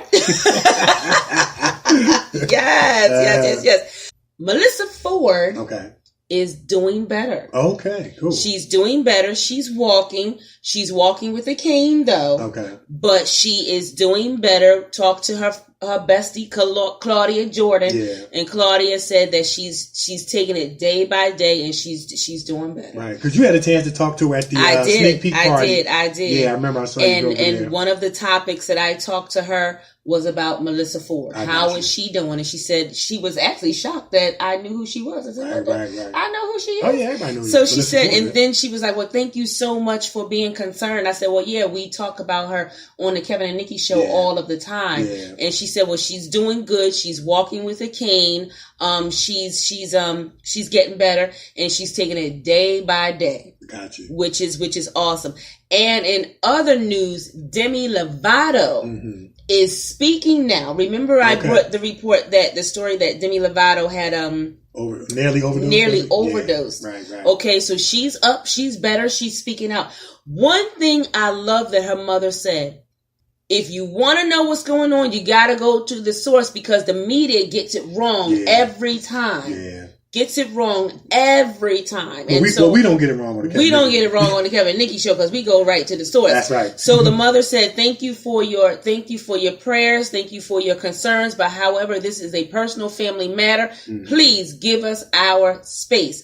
Please, you guys, give them their space. Right. Because drug addiction is no joke. Yeah, it is. It's a real issue. It's a real issue, and drug addiction claims lives daily, and and young people at that. Yeah. I can name countless young people who we have lost due to drug addiction. Right, absolutely. Okay, and I know that our listeners can name a few not in the public eye that have lost their lives to drug addiction as well. So this is no joke. So when these people are saying, give us our space, give them their space. Absolutely. Give them their space. And I got one more news story to add to that. Mission Impossible star Ving Rhames says Los Angeles police once held him at gunpoint inside his own home after a neighbor called 911 to report that a large black man was breaking into a house.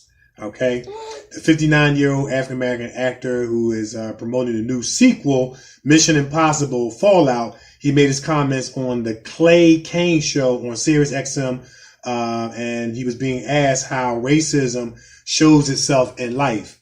Okay. He said that earlier this year he was watching ESPN in his home in Santa Monica one afternoon wearing nothing but basketball shorts when he heard a noise coming from his backyard. He thought the source of it was his 2 English bulldog puppies running around. So someone then knocked at his door. He said, and I quote, "I get up, I open the door. There's a red dot pointed at my face from a 9mm. He said, and they say, put your hands up. The actor said that he complied and stepped outside with his hands up, then saw a few cops and a police dog. He said the police captain recognized him because their sons compete against each other in high school sports games together and apologized for the mistake." Local police have not commented on Rhames' remarks, but in a radio interview, Rhames said that after the confrontation, he and the officer spoke to neighbors who denied making the report. And Ving Rhames said this, and this is what I want to focus on. My problem is, what if it was my son and he had a video game remote or something and you thought it was a gun? So now we back to that perception thing. Yeah. That perception thing is so scary. And you remember, Nick, when we did the TI training videos with Lucy up in Bucks County. Yeah. For those that don't know what that is, me and Nikki were 2 of the actors who do training videos for police officers. Right. And so we had to reenact these various different scenarios, the comply scenarios, the deadly force scenarios. And I gotta say, Nikki did a great job when so did you. And cause they had to pepper spray you. They sure and did. You was cussing folk out, but no, you couldn't see. But it was all acting. She did a phenomenal job. Oh my goodness. And it was great to be a part of, once again, the solution. The solution. Because these actual police officers in Palmas and Doylestown, Bucks County, they're going to watch these videos to help them improve perception. Because remember, we went out to lunch. One of the questions I asked the chief of police when we went out to lunch was, what are you guys doing to improve perception? He said, this is why we're doing these videos. Yeah. And so I feel good, as well as Nikki feels good, that here it is again, we're using our artistic ability to be a part of helping the problem. You know what I'm saying? But one thing he did say that stuck out with me that kind of connects with Ving Rhames' quote, He said sometimes the police officers get it wrong. And the guy, Stefan, remember, who was in his grandmother's backyard, got shot 9 times in the back, and all he had was a cell phone. Yeah. So something's got to give. And we want to go back. We're not bashing police. They have, listen, a stressful job. Law enforcement, military, they have a stressful job. And we respect it. And truly respect it. Yeah. But at the same time, you have to pay attention. Yeah. You have to look at everything from every single angle. Right. You can't just hum on one thing, think you see something that you don't see, and just start firing away. Right. You can't do that. You have to look. Right. Hold and sometimes you have to talk. Yeah. Hold up.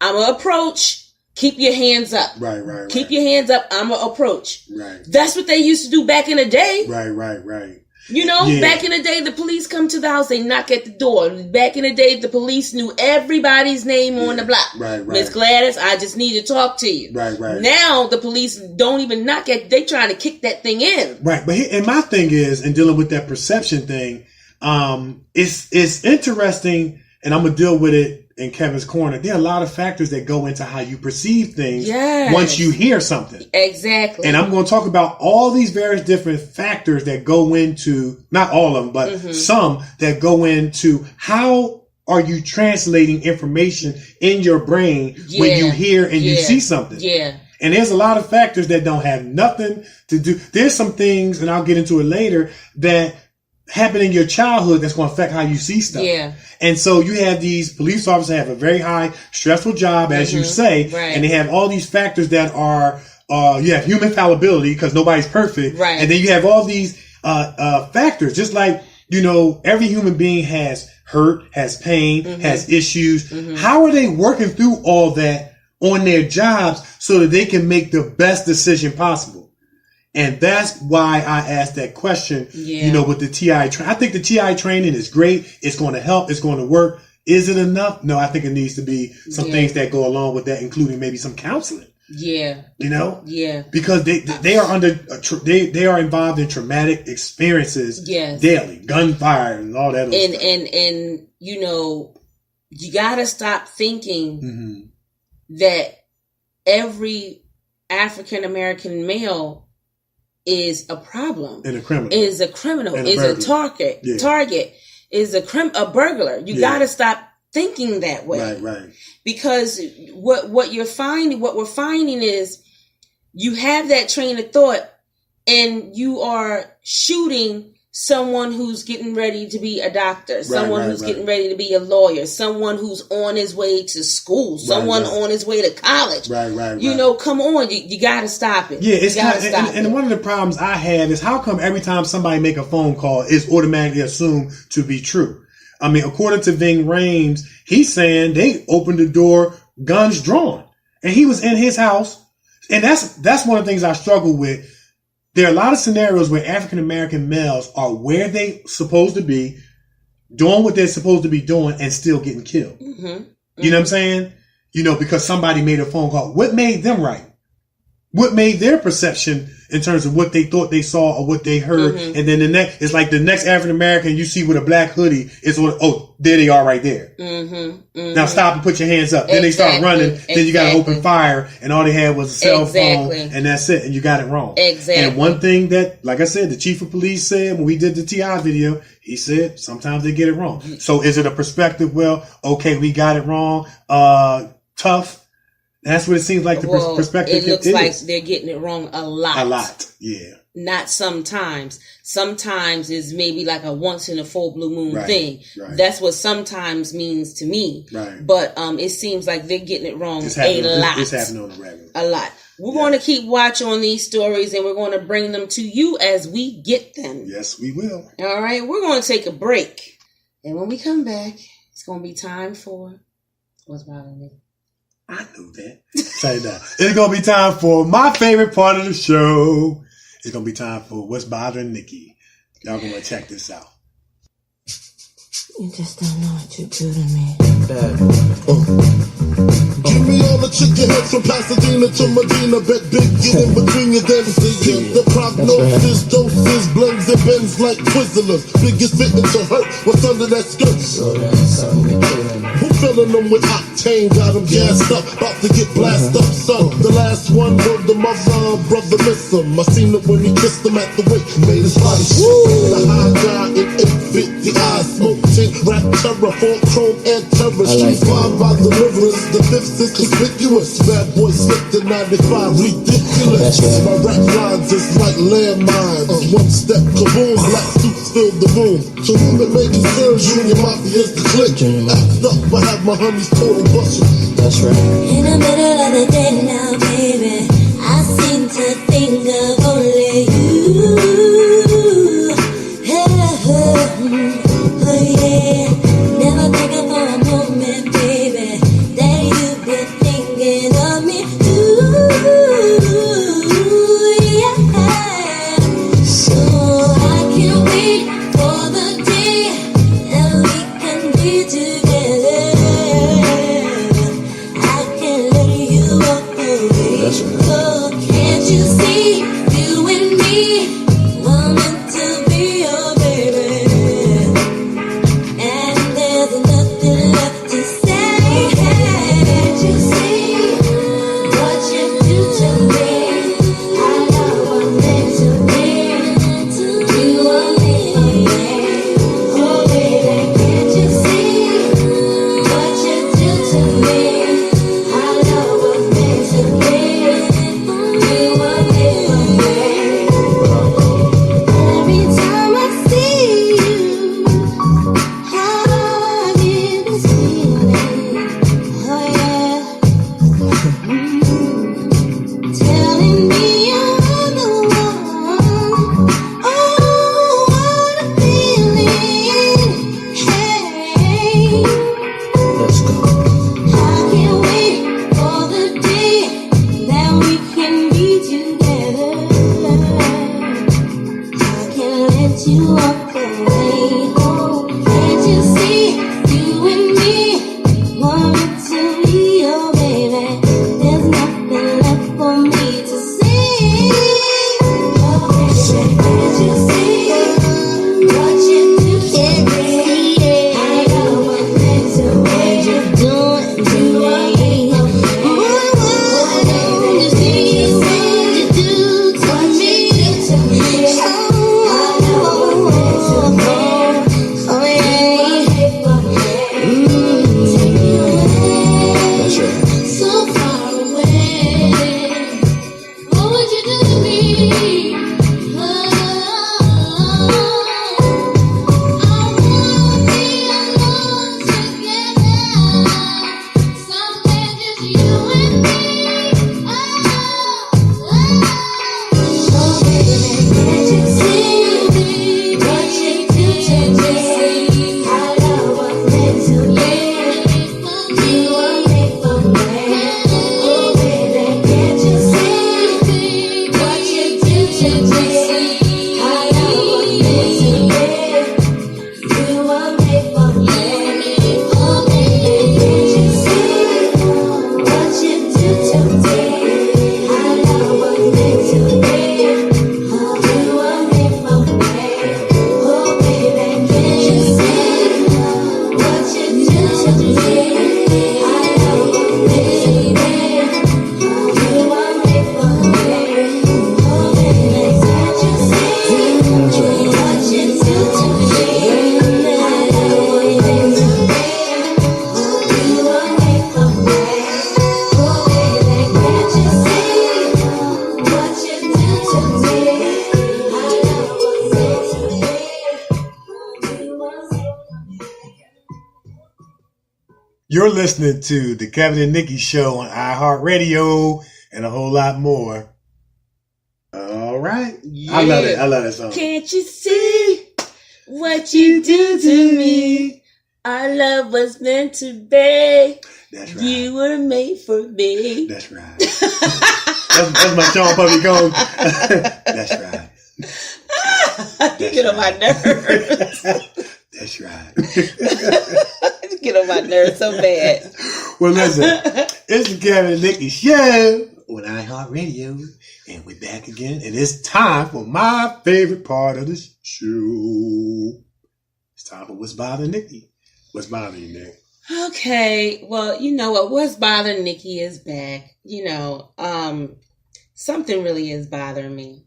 And you know what? I'm going to tell you because I know it's bothering you too. What's bothering me this week is this. Why people got to play people? Mm-hmm. I mean, why can't you just be real? Mm-hmm. Real with your stuff. Like, why you have to play mind games with people? Mm-hmm. Why do you have to do that? Yeah. I one of the things I hate is when someone go around one person to get to somebody else. I got you. You know what I mean? Where they don't want to come to you because they owe you something. Right.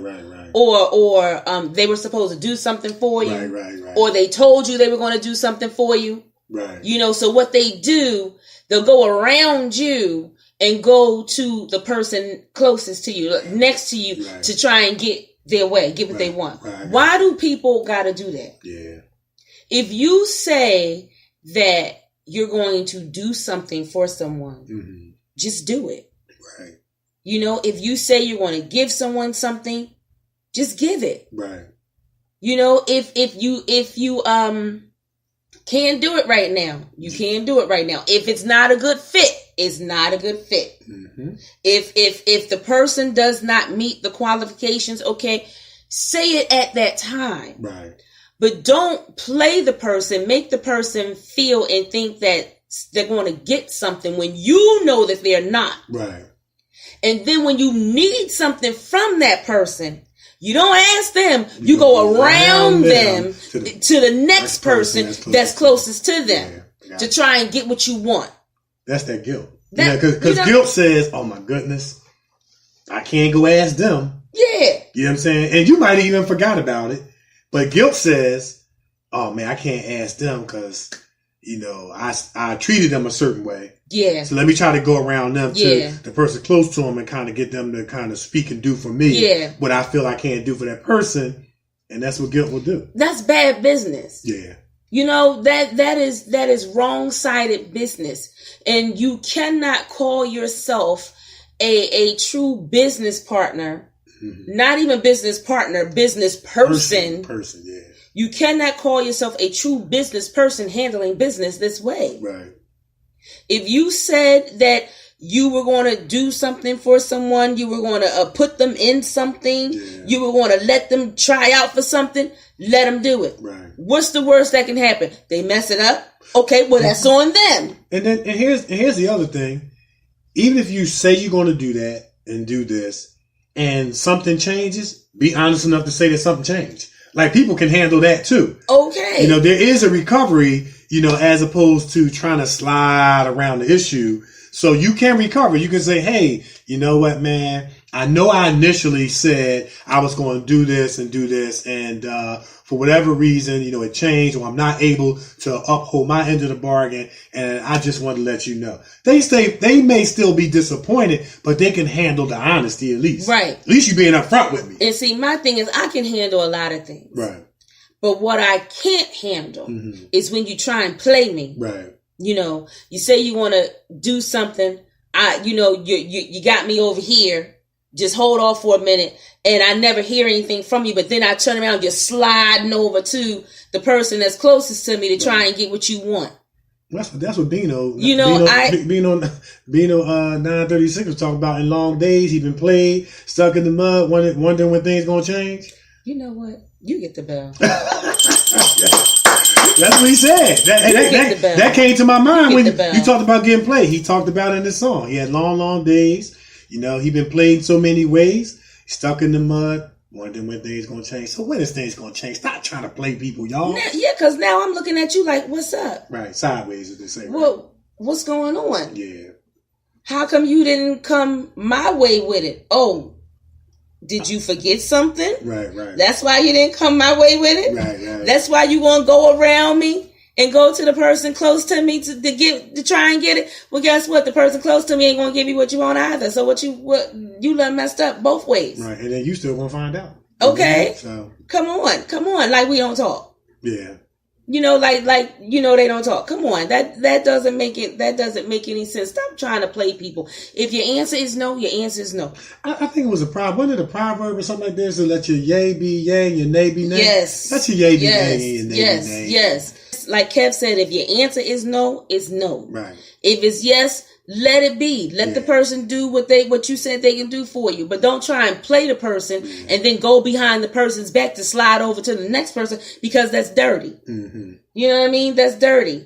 Now we're looking at you like, now you can't be trusted. Mm-hmm. Yeah, you're right, Nick.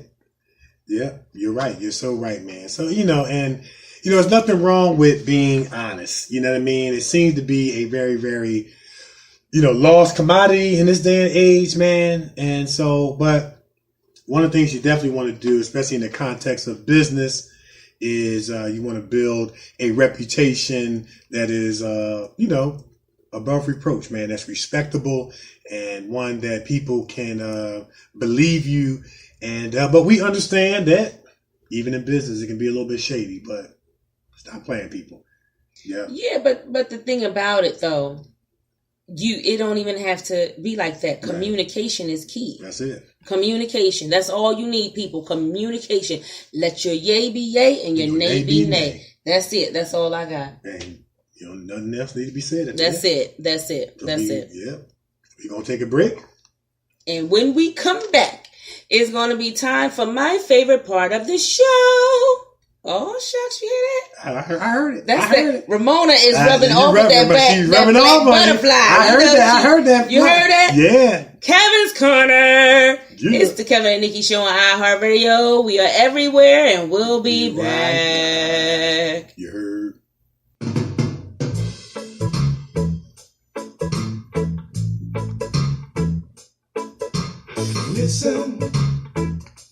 Listen to me.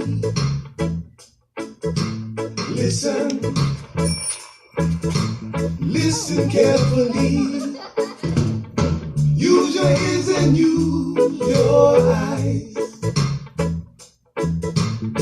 Pay attention and you'll be wise. Listen to me.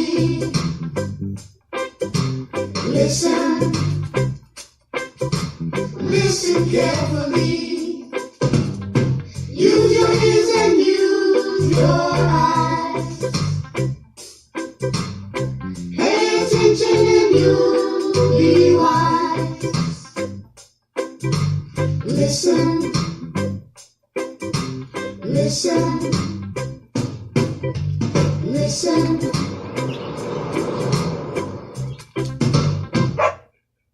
Yeah, I love that. I love it.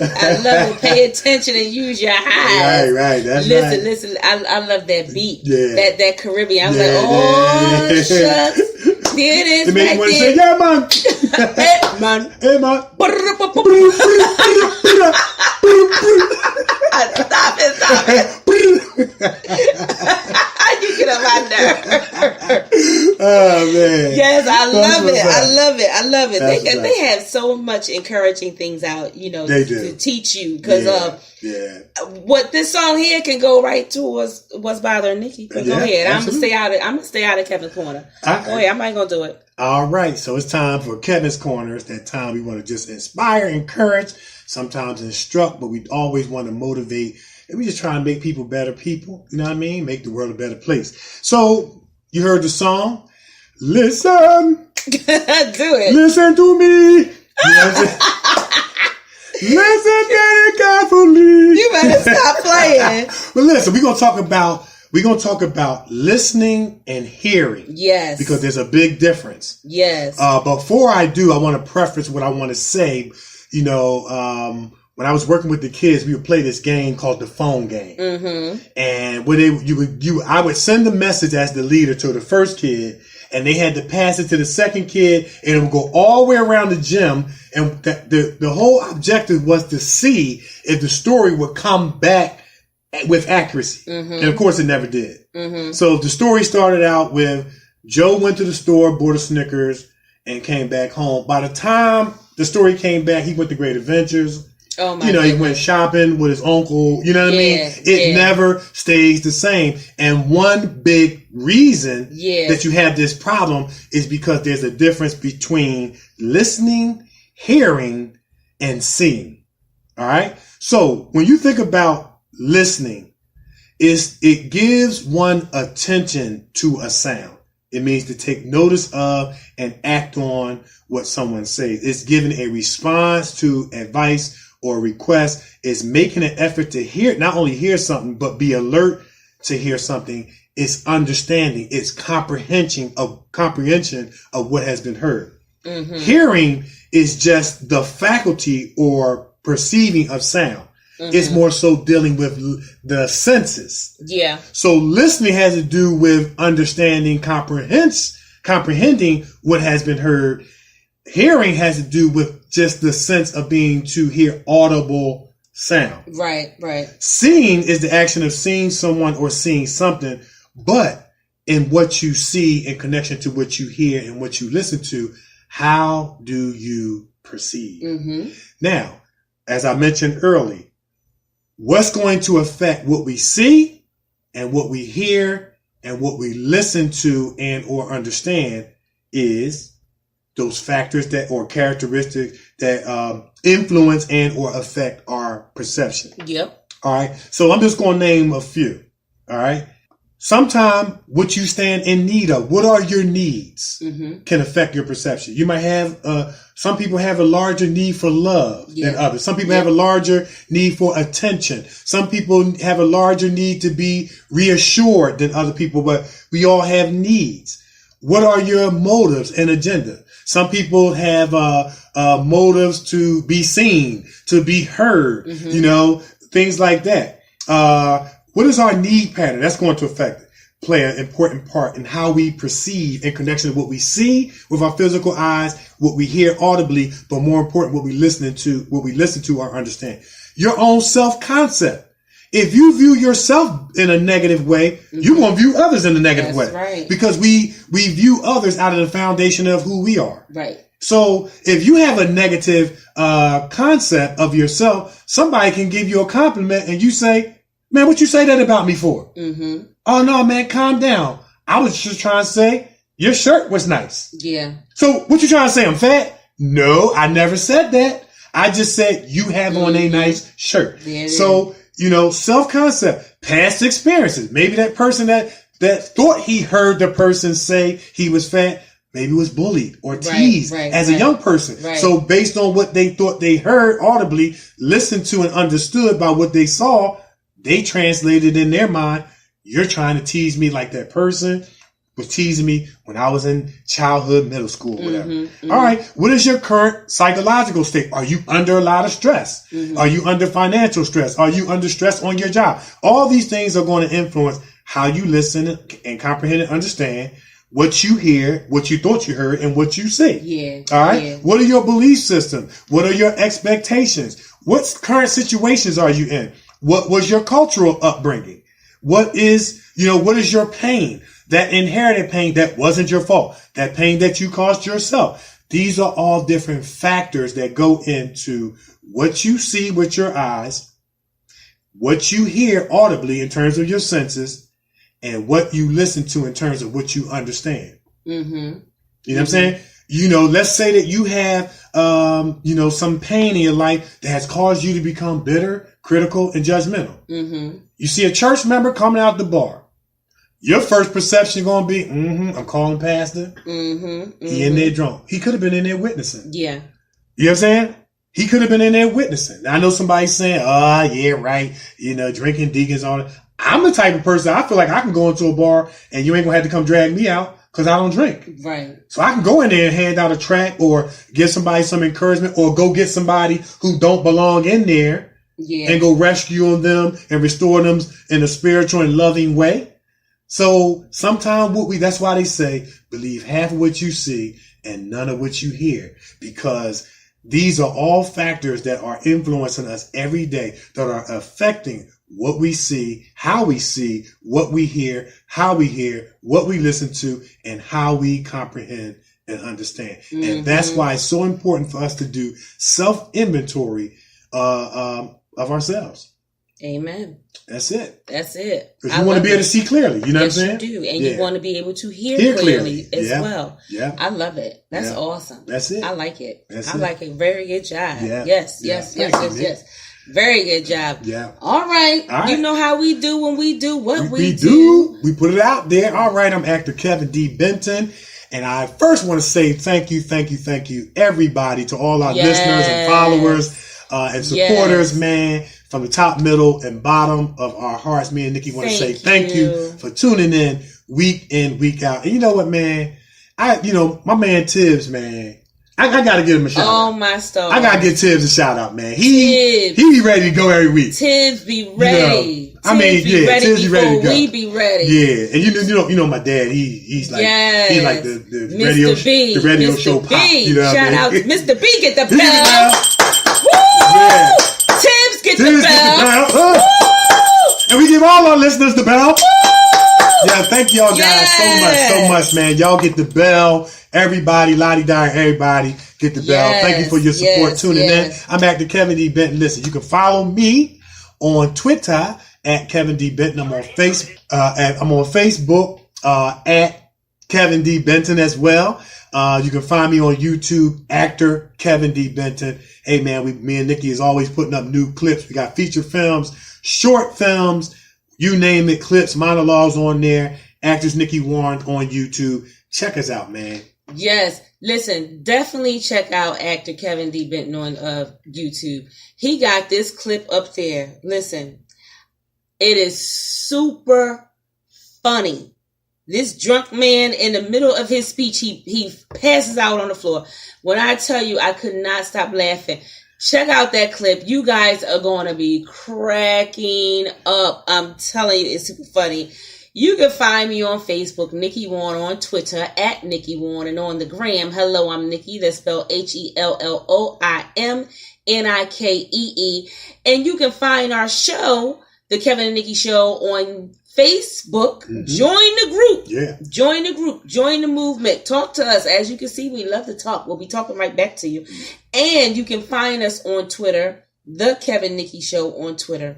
And if you have any questions, comments, concerns regarding our show, hit us up, the-kevin-and-nikee-show at yahoo.com. Yahoo!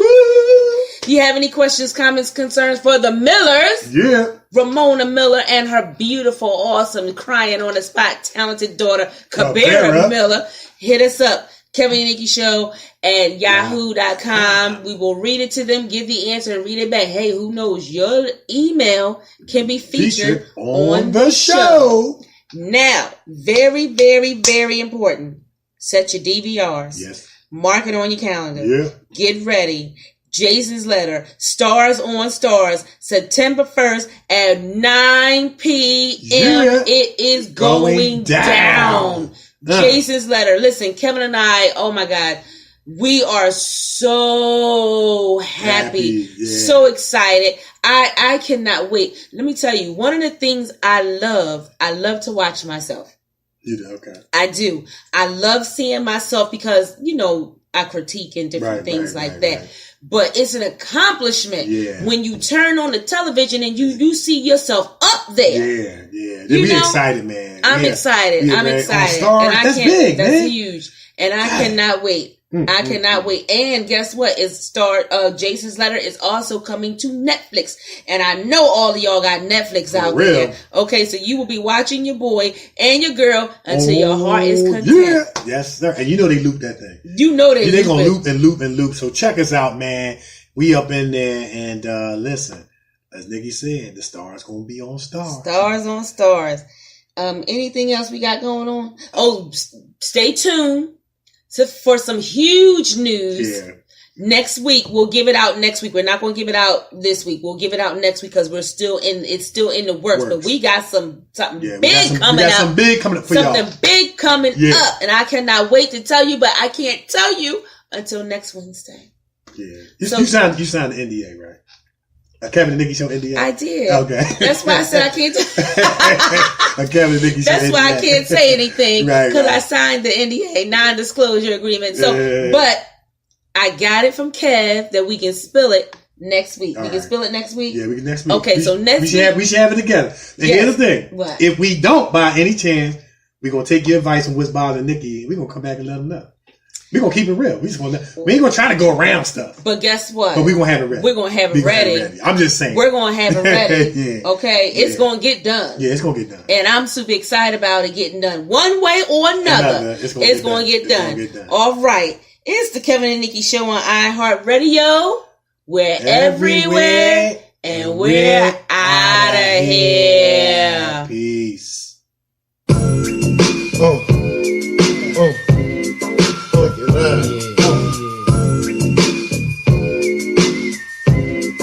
Junior Mafia.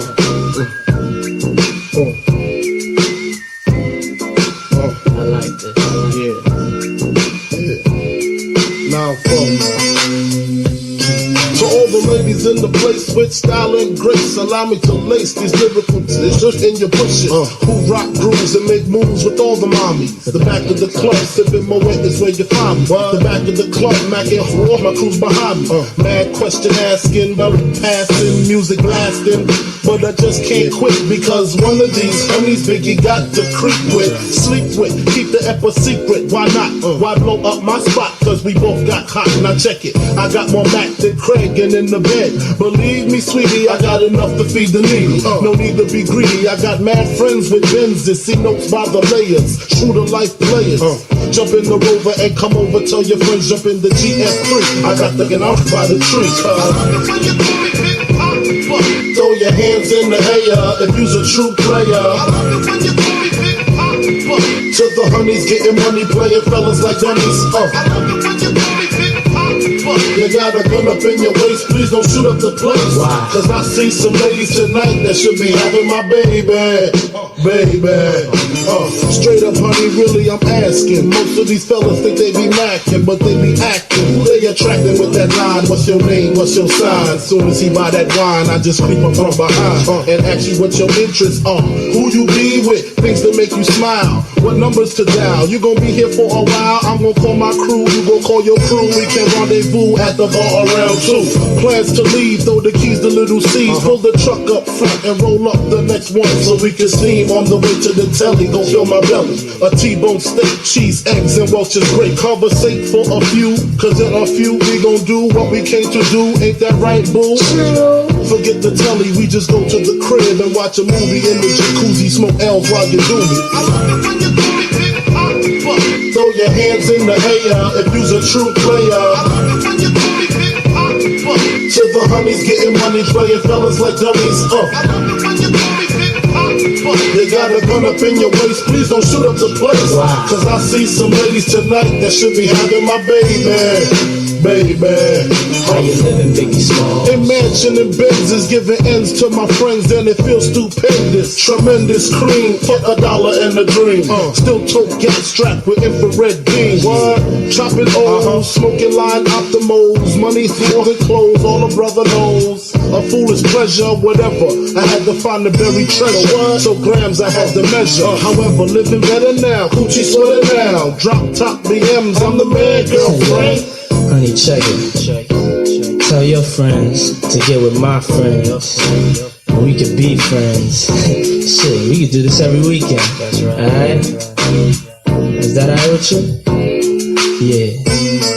Keep banging.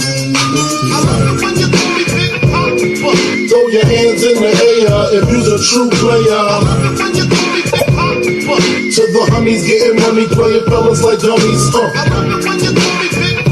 You got a gun up in your waist, please don't shoot up the place. Cause I see some ladies tonight that should be having my baby. Check it out. Puff Daddy, Biggie Smalls, Junior Mafia, represent, baby.